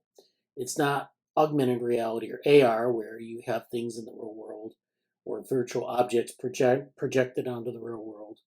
It's where you have this blank space and then you have these virtual objects. A lot of times you'll have objects like keyboards that are, kind of presented in the virtual world. So you'll be interacting with the keyboard and it's an actual keyboard, but the whole representation is virtual and is mapped to this virtual actions in the virtual world. So on YouTube, we have some videos on like working in VR, and on our YouTube channel, where I kind of go over how to do that. Practically speaking, what kinds of tools can you use? And I use the example in the Meta Quest Pro or in the Meta Quest 2, where you're going into a room, you're sharing your laptop screen to the virtual world, and then you have like a keyboard that is projected into the virtual world that you're hitting the buttons and you're writing. One of the problems, of course, with that paradigm is that the feedback can be very bad. Force feedback from the keys, mapping the keys to sort of your space where you're working, and then getting things going. So the pace of work is slowed down by these sort of friction points where you're not getting the feedback you need, the force feedback, you're not getting the alignment of objects, and getting that all to work seamlessly is a problem. So this is something that he talked about that I thought was really interesting. So this keyboard, this is a keyboard, and then you can see the output on top. So someone's pressing down on the H appears. And in the real world, that's not necessarily a problem. Keyboards are perfectly fine ergonomically, although ergonomically we've designed them in different ways that allow for people to really, maximize their typing speed. But in VR, it's a little bit different because these keys sometimes provide force feedback. Sometimes they're not aligned to the actual physical object. So when this virtual hand hits the H button, for example, this set of buttons is virtual. It's mapped to a physical keyboard. It's actually overlays where it would be in the physical world, but that overlay may not be perfectly aligned. And in any case, when you press the button with the virtual hand, when you watch your hand do that in the real world, you expect some force feedback. And you're not getting that force feedback necessarily in the virtual world. So it's a bit like the old rubber hand illusion, where you have your hand and you expect that if someone tries to hit it with a hammer, that you pull your hand away. In the rubber hand illusion, you have a rubber hand in front of you, which is sort of a surrogate for your real hand. if someone hits it with a hammer, you feel pain. You shouldn't feel pain because that's a rubber hand, but you sort of map that visual stimulus to something that in your mental world, and so there's a response. So this is how this is all tightly coupled. The idea here is that you're expecting force feedback, but you don't necessarily get it. Sometimes you're just kind of hitting a keyboard in thin air, and you're not getting any force feedback from a keyboard in the real world. So that's another problem. So what he's proposing is that you create this flick-through button. So instead of having a keyboard where you hit the button and you get the force feedback and you get a letter on the screen, you don't really have any feedback to know that you hit the H. You see the visual H, but when you're doing this quickly, you can't necessarily know where your fingers are. You can only see the outcome on the screen. And so this whole sensory motor feedback loop for hitting each key, especially when you're typing at like 100 words per minute or something, is really kind of, that experience is not there. So you end up making a lot of errors in the string that you produce, and you have to go back and correct it. So it's slowing down your workflow. And so one of the things he's saying is to facilitate the ability to type faster and to reduce error. The error rate is to have this flick-through button. So I've long imagined that a flick-through button could be great for VR. After exploring the concept with the talented Tovambo, who's another person on Twitter, he brought it to life. So this person, Tovambo on Twitter, has developed this demo where you have this flick-through. Basically, when you hit the button here, it swings around on a hinge so that you see this response, and you can make it's both sort of proprioceptively satisfying as well as visually satisfying.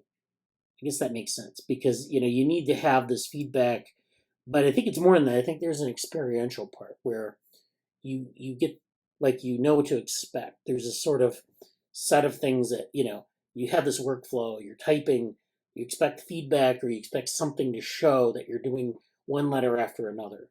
And so this maybe is a way forward on this to facilitate faster typing and working in virtual worlds. Why make a new button for VR? Glad you asked.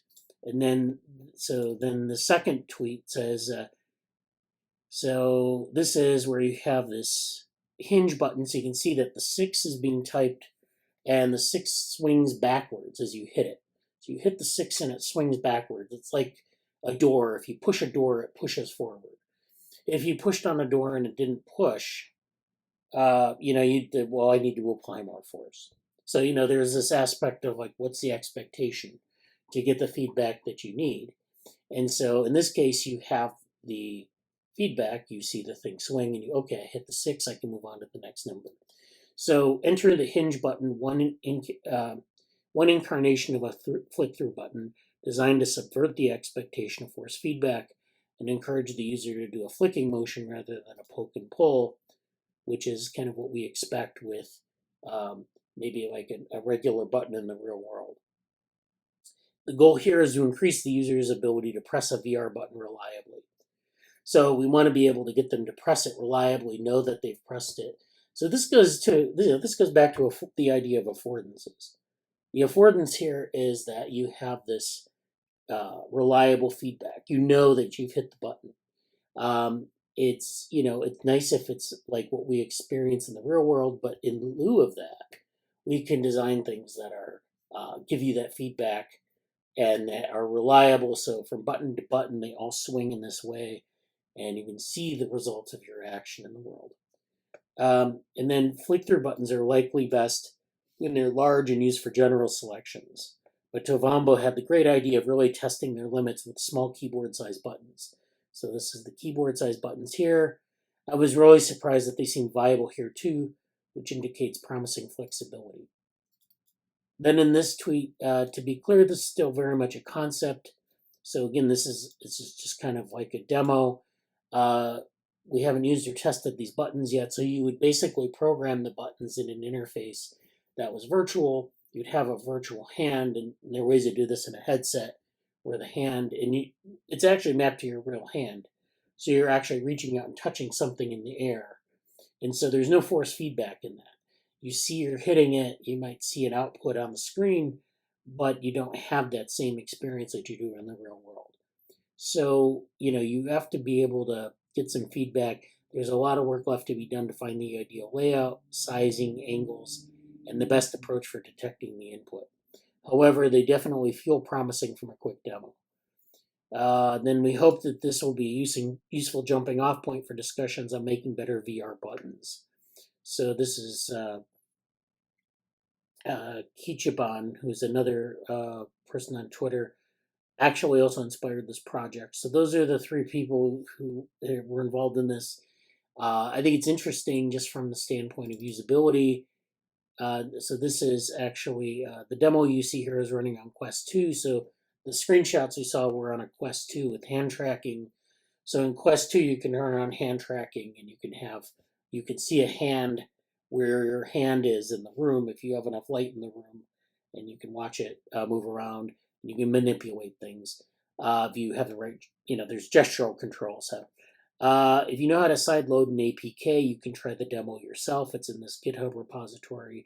So this is something that, can be tested at home. This is prototype for Hinge buttons. This is a GitHub repository. You just fork it, or you can go visit it and put it sideloaded onto a headset. So this is, sometimes the detection part is a little tough because the Quest 2, for example, needs a lot of ambient light in the room to have successful hand tracking, but it should work. And I think that's it. This is just basically showing an example of a real world button, which I know you've all seen.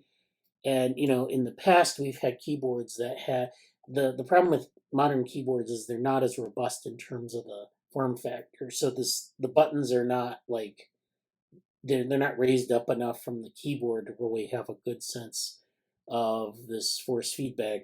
These are older keyboard keys, which are like these chunky things that you really could get some feedback with. Slap. Yeah. So that maybe there's something about that's more satisfying, but yeah. So yeah, there's only a visual feedback in VR without this kind of mechanism. Whereas in the real world, we have this touch feedback and the visual feedback together, and that helps for build a richer experience. So yeah, again, this has a lot to do with affordances. This has a lot to do with sort of perception action loops and things like that. So, very interesting. Yeah. I missed the part where it was explaining, like, was the swipe movement a hand specific thing in the VR part of it, or was it specifically about pressing the buttons, or is that just separate from it? Well, so you want to be able to hit the button and make sure that you're getting feedback. And so it's a little tricky because you're tracking your real hand, but you're hitting something in a virtual environment. And so it's really hard to, know kind of whether you've hit something. With hand tracking, and even in itself, it's tough to actually technically define the problem because the hand tracking has to be really precise. If I want to like pinch something and pull it, like sometimes in the Quest 2, for example, you can hit a button by pinching like that, but you have to be close, and it has to be like, the system has to recognize that you've actually hit the button. To know exactly where you need to be to do that is hard. So having this sort of having as many affordances as possible is important. So in a virtual world, we want to know we have a keyboard, we want to know the depth, but also we want to know kind of if we hit the button that we've gone far enough and we don't need to go farther in. See, that it's just that depth aspect that's really tough to gauge, and it slows you down because if you're typing on a keyboard, you want to hit the buttons quite quickly and move on to the next letter, and this is automatic movement where you've automatized your sequence of keys where you expect them to be on a standard keyboard. So you're typing like this. You don't often think, okay, I need to hit the A and then the B and then the X, and then think about how to make that movement. You just do it automatically once you learn how to use a keyboard. I'm very slowly learning how to play like guitar or bass guitar, and I imagine to play the rhythms like without being able to press the strings to be so hard to do, because that's like I started sounding better when I realized I have to just get this timing through the whole movement of my left hand and my right hand. And it's like trying to do that with no feedback. It's like, wow, that would be really bad until I figured that out. So doing that in a virtual space would be so tough too. I imagine that's a really interesting space to look at, especially for like affordances, and also like what's in interoception, proprioception is what's around you, I think. Right. And there's touch, and so there's haptic feedback. There's proprioception, which is of course the sort of the awareness of the space, and the haptic feedback there, which of course is also important with a keyboard, because you're not just hitting the buttons. Oops, I just hit a button. But you have to have an awareness of the space of the keyboard. So it's and that's actually something I put. One of the things, not on this whiteboard because I'm in a different space. On the very tip of my other whiteboard in my main office, I put at the top is like I had a few things. One was like peripersonal space, which is like that sense of the space that's within your reach, and like I feel like that's such an integral like things that we're looking at the condition features and everything else, and also the VR stuff that we're talking about is like what is that sort of interoception is internal, then you have this proprioception like around you or adjacent, and like how does this affect I think there's also interesting ties to like basal affectivity, or your like very lowest sense of yourself, or like normal, or like at like lowest conscious sense of like what can you sense at all about yourself. And these are all these like really basic proximities to internal, external, within reach, or outside of that space, because you have this sort of external, not just your body, but like I can reach my coffee or whatever, and not only so. All of this stuff is really fun space to play in. So. Yeah. So a word about learning. So this brings up how you do motor learning, and how you're talking about playing the guitar, using a keyboard. So what typically happens in motor learning, and maybe in other forms of learning as well, but this kind of procedural learning where you're using your body, your motor system, is that you will learn something like how to use a keyboard. You'll learn the layout. You'll kind of start by like hitting the keys and kind of figuring out where they are. Or with a guitar, you might learn your chords, how to hit the chords and where they're located. And then eventually you're starting to put those together, and you learn them as a sequence of things that you want to do. But of course, it's not a constant sequence. So if I just typed the same letter sequence over and over again on the keyboard, that wouldn't be so much of a problem. But you're recombining those movements. So you're learning the movements. You're learning how to what you want to put out, and then you have this sort of generative aspect, which is you're generating new combinations of things, and you want to be able to do those without thinking about them. I mean, that's your goal, but of course your learning system is sort of enables you to do that in the following way.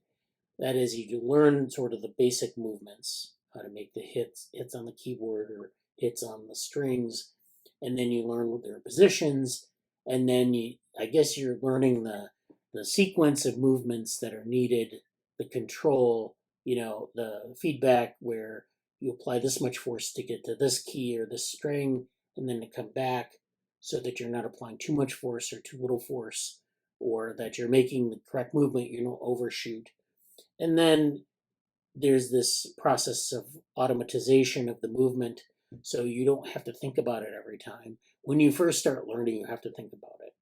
And then when you learn enough, it starts to become automatic. So all these things are very automatic.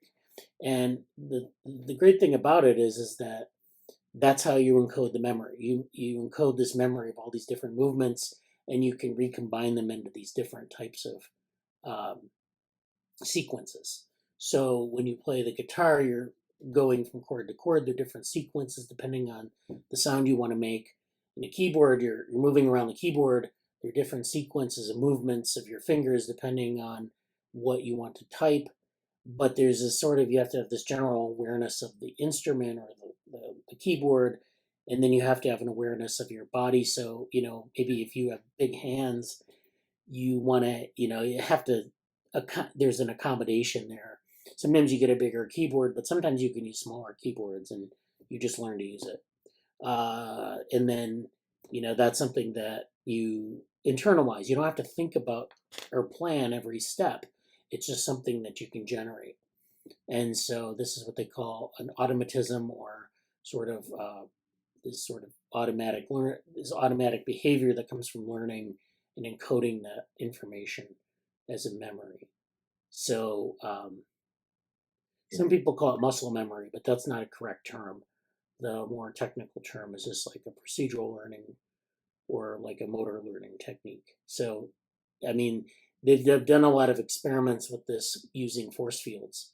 So they'll generate force fields where you learn things in one force field and then you switch the force field to something else, and then you learn that task in the other force field. And there's some transfer of learning between the different force fields. And the point of that is to show that you can modify this regime of feedback and of learning the sort of amount of muscle output you need to make for certain movements, and then learning that all in the context of like some object that you're manipulating, and then being able to generate different combinations of those movements without thinking about it, really.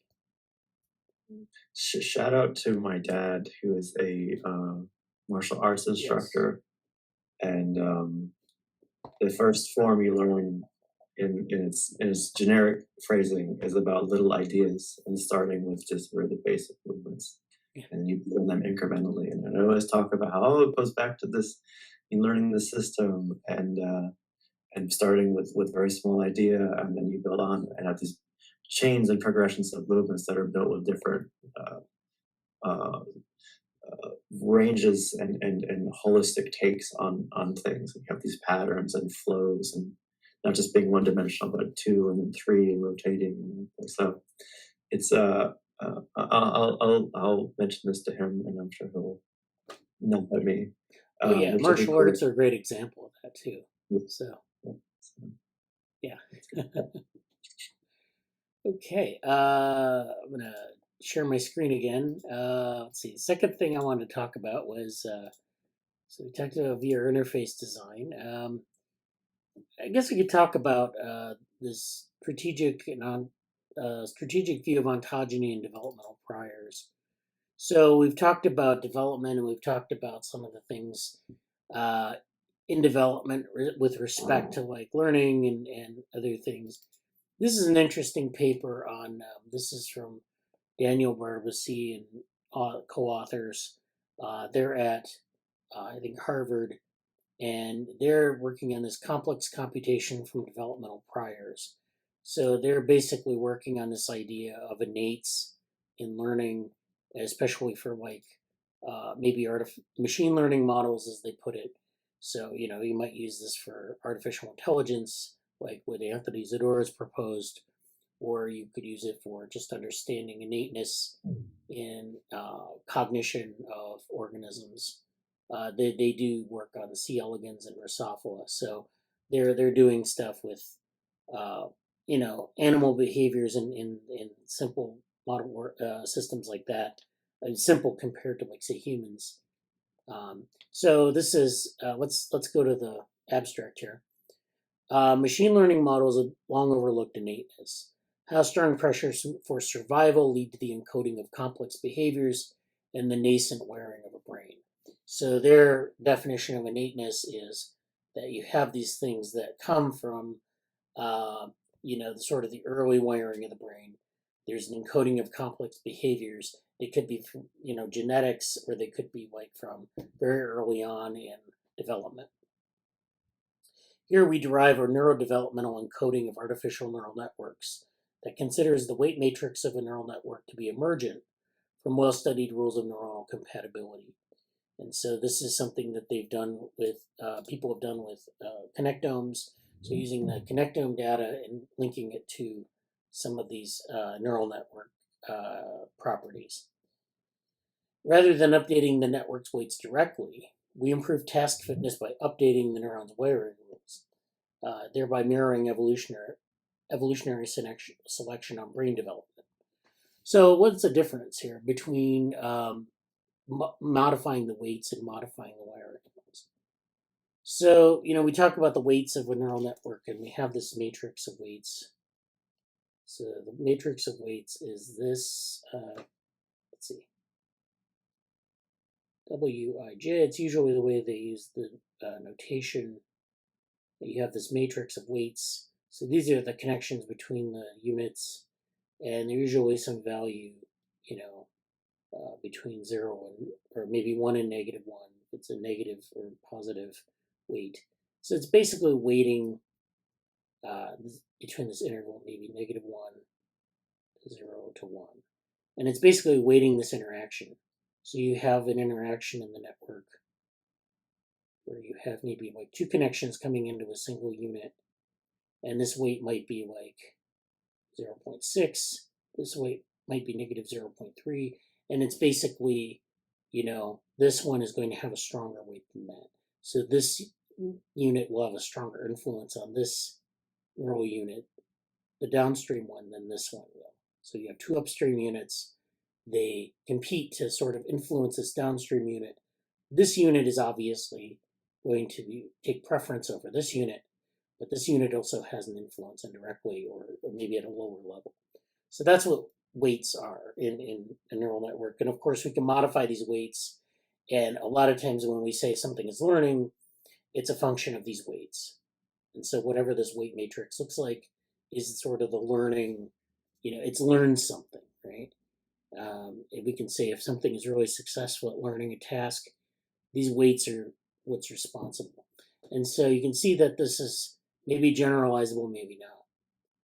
Now, learning rules are different. Learning rules is like when you have maybe like 2 upstream units coming to a downstream unit, you might have something like the logic rule. And so what that means is that you have this connection. It doesn't matter what the weight is. It has to be like, maybe we'll call an AND gate or an XOR gate, exclusive OR gate. So this one has an exclusive OR gate. This one has an AND gate. And the difference is that it has to perform some sort of precondition. So in order for this to have an influence on this downstream unit, you have to have 2 things happen. One thing and then another thing. This upstream unit will influence this downstream unit if there's an exclusive OR that's performed. So you can see that there are these different rules that you can use to influence what's happening in the downstream unit.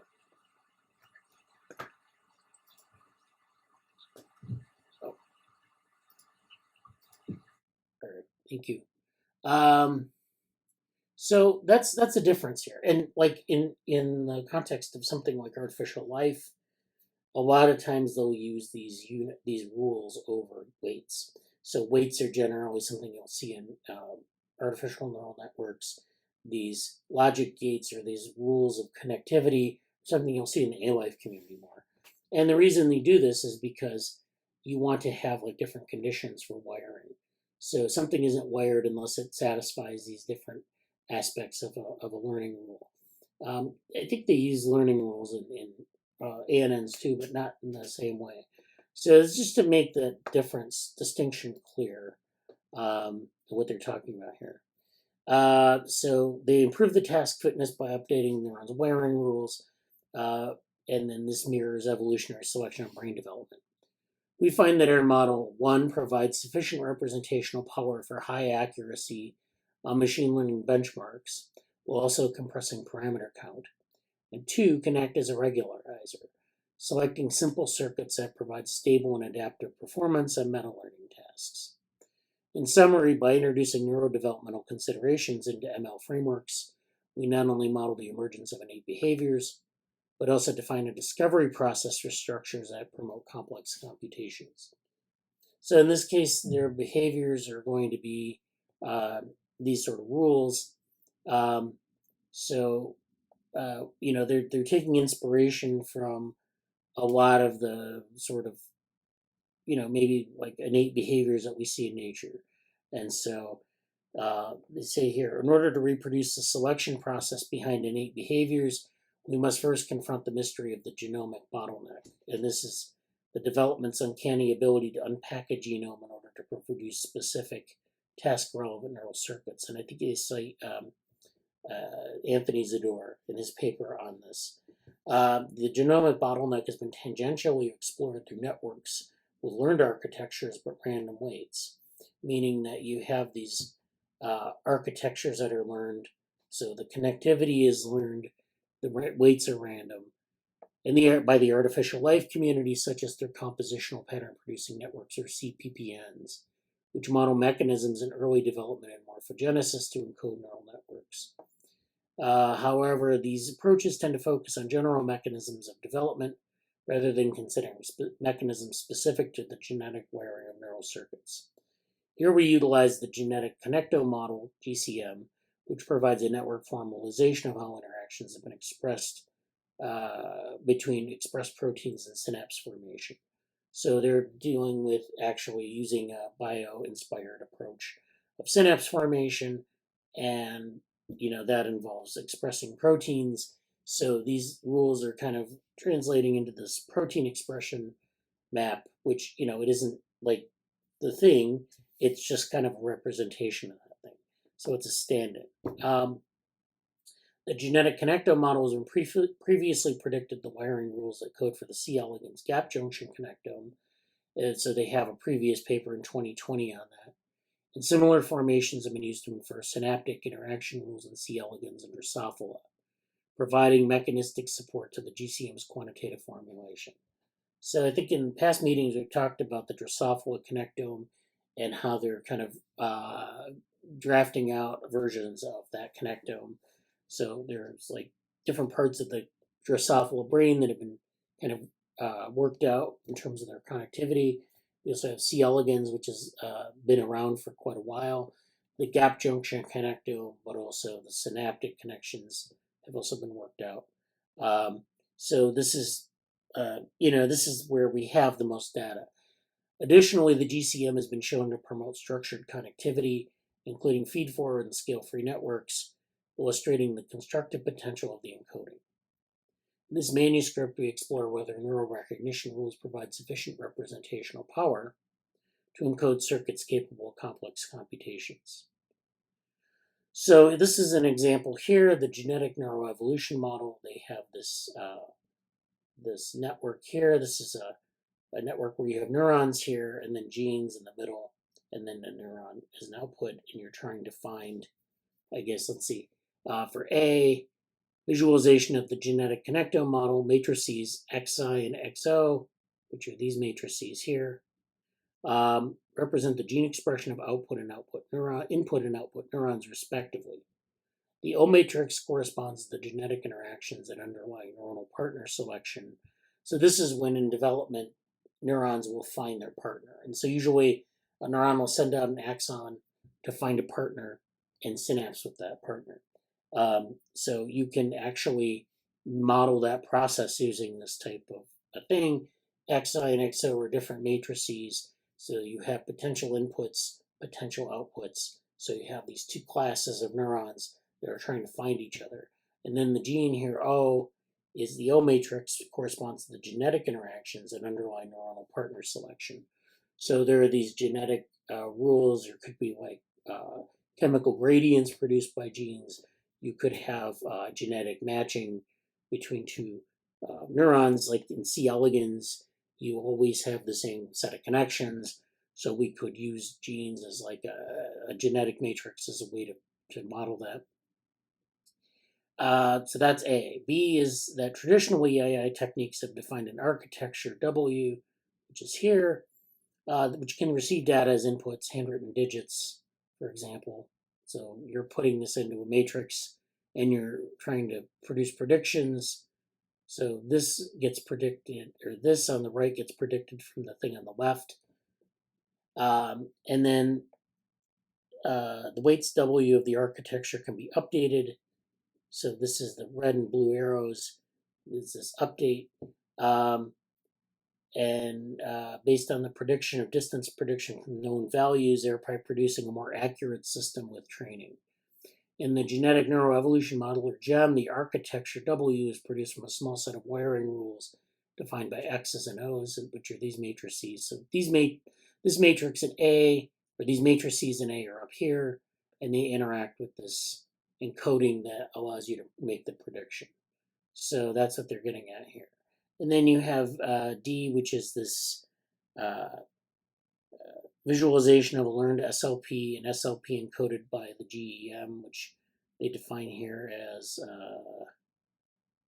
don't know if they have the definition of GEM and SLP, but we do not learn XO as it adds parameters without increasing task performance. So basically, they have their definitions in the paper. They have this model of axon finding. So they have this model of development where genes are guiding the discovery of different pairwise connections, and then those pairwise connections are used to, build this task learning model that predicts things from inputs. So that's how they approach this. Then they have the spatial GEM model where cell identities are defined by neurons' distance from a 2D gene expression Gaussian. So basically they can do this as a spatial model where two neurons will find each other based on this spatial gradient. So they're adding a developmental aspect into this. So this is developmental priming of learning. They have a section on that where they're considering meta-learning and few-shot classification. And that's all. Then they have their methods here. So they're using MNIST as a benchmark, the MNIST data set.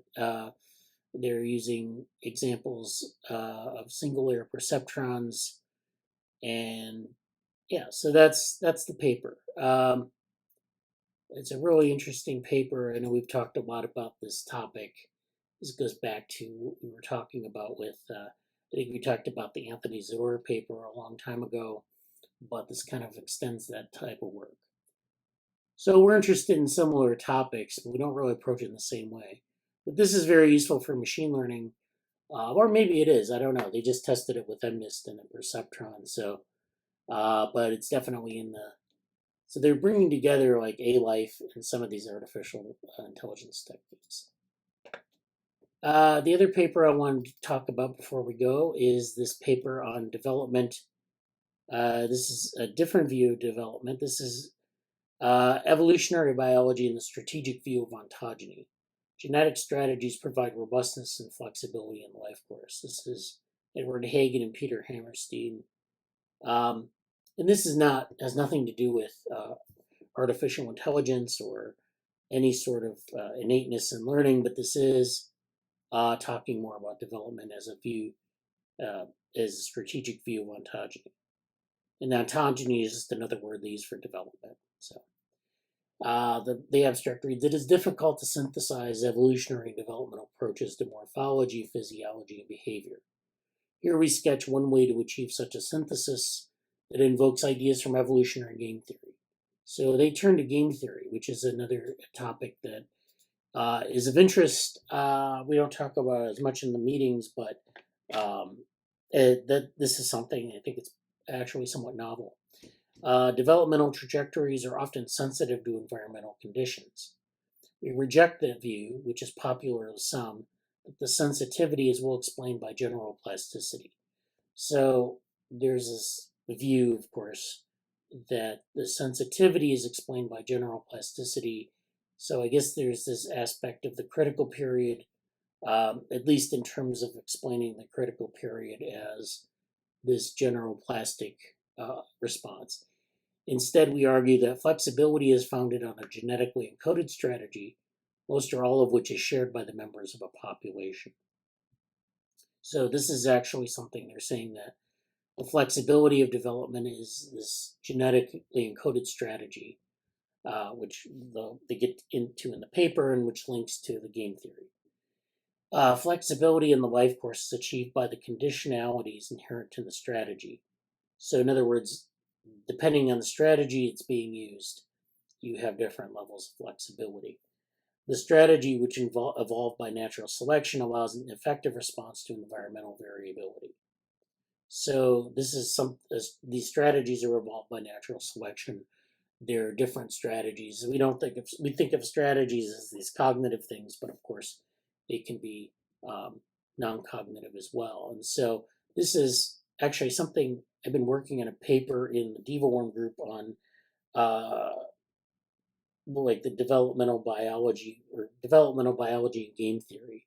And so this is kind of a similar idea. It's linked to this. I didn't know about this paper until recently, so I'll have to cite this paper.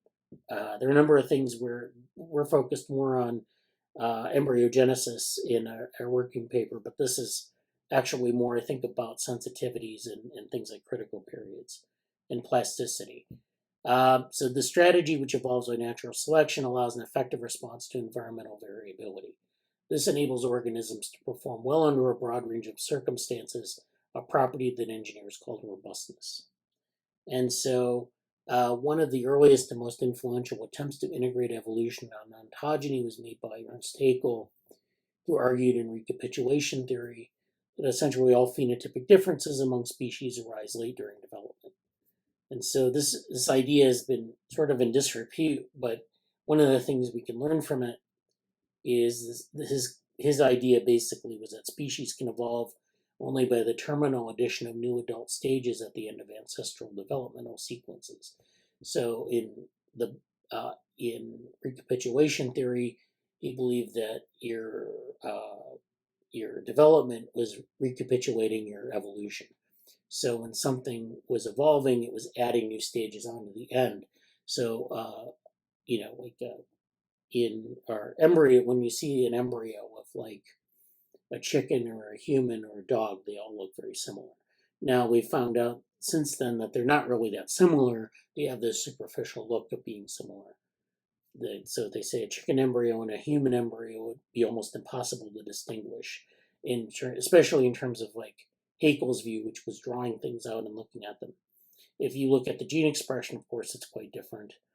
But this is the idea that you have these early stages that are indistinguishable, or that sometimes if you look at the face of an infant, it looks like maybe like, it doesn't look like a human. It looks like maybe a common ancestor of great apes or something like that. It's a very odd, you can get very odd with this, but basically it's the idea that you go through these stages of development that look like evolutionary stages.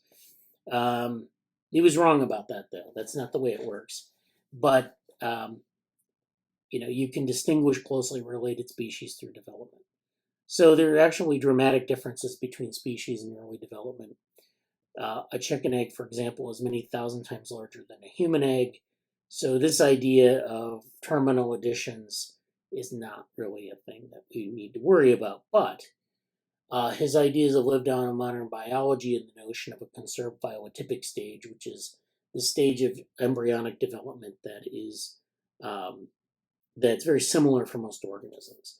And this is something that so whatever differences exist in early development, there seems to be an intermediate phase in which embryos in broad ranges of taxa closely resemble each other. Genetic studies have also identified highly conserved patterns of genes and gene expression.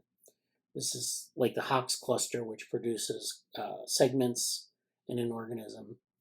Perhaps evolution can easily act on early stages because there are only a few relatively independent developmental modules. So you have these different things that are what they call developmental modules, and this is like the Hox genes that encode these segments, and those exist across a broad range of organisms. They get specialized within those modules, but they're conserved across evolution. This means they're shared by a wide number of taxa. So, this is sort of the consequence of Haeckel's view. Maybe this is something that we would have discovered independently, but it still kind of clings to this idea of what Haeckel had to say. So this is where they're going. They're kind of coming at it from this angle. Then they start talking about a strategic view of development. So although it may seem counterintuitive, we, along with many other biologists, believe that game theory, originally developed to explain strategic behavior in human interactions, can illuminate the evolution of physiological and morphological development in living organisms. The justification for this strategic view follows from obvious and not so obvious insights. And so they link this to Darwinian evolution. They talk about game theory being a strategy for, playing a board game, but it's also strategies for survival. So that's what they're getting at here. So this is great. They kind of talk about a lot about game theory here and how it's used in sort of cognition and higher cognition and strategies that we use cognitively, but also there are these other strategies in life, different ways, different growth regimes, different types of interactions between within organisms and between organisms that get selected for. So, for example, different developmental strategies might be selected over other developmental strategies. And I think of that as a game theory. They think about the matrix of payoffs and then the highest payoff, which is linked to, of course, fitness is used. So they kind of go through this. They give some examples from different organisms and development. And even plants can develop strategically, as they point out. Water fleas plants, wild radish plants, as an example here. And so there are a lot of different things you can think about. There's a whole literature on game theory and evolution and evolutionary strategies as game theory. So this is where they're coming from on this. So there's a link between game theory and natural selection here. So this is an example of predator-induced on the left versus a typical morph of a Daphne or a water flea. So you can see that there are differences in the one that's under selection versus the one that's not. So again, they're using game theory as a metaphor here. It's not exactly a strong mapping, but you're using that as sort of a route to understanding evolutionary strategies and how they get selected, and maybe what the payoffs are in nature. So this actually goes on quite a while. It's a long review, but they kind of go over some of the examples. Okay. So I think that's it. I think that was a nice combination of papers, those two papers, one, of course, on the innates and the other one on sort of development and game theory and this sort of relationship. So thank you, Vrushali, for attending. I look forward to our summer of interactions. And definitely, if people are interested in participating in our Friday open source meetings, we'll be having those from now on. Throughout the summer, we'll be talking about Google Summer Code projects, but also open source projects in general. We'll also be Saturday meetings here. If you're interested in presenting, please do so. Or propose something you want to present on, and we can make time for it. Bradley, is anybody, have you talked about meta science next week? You want me to, or do you want to talk about it, or what was the? You mean the conference, or? Yeah, there's a conference next week. So I think it's May 9th and 10th in DC, but also you can attend virtually. All right. So it's the Center for Open Science people. Yeah. Yeah. Yeah, I'm familiar with it. Yeah, I can cover that if you want to bring some things on it. Yeah.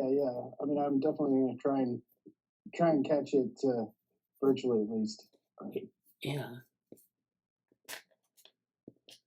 Yeah, I mean, that would be great if we could do that. Maybe I'll put together something on it or look and see what they have. But we'll talk about it.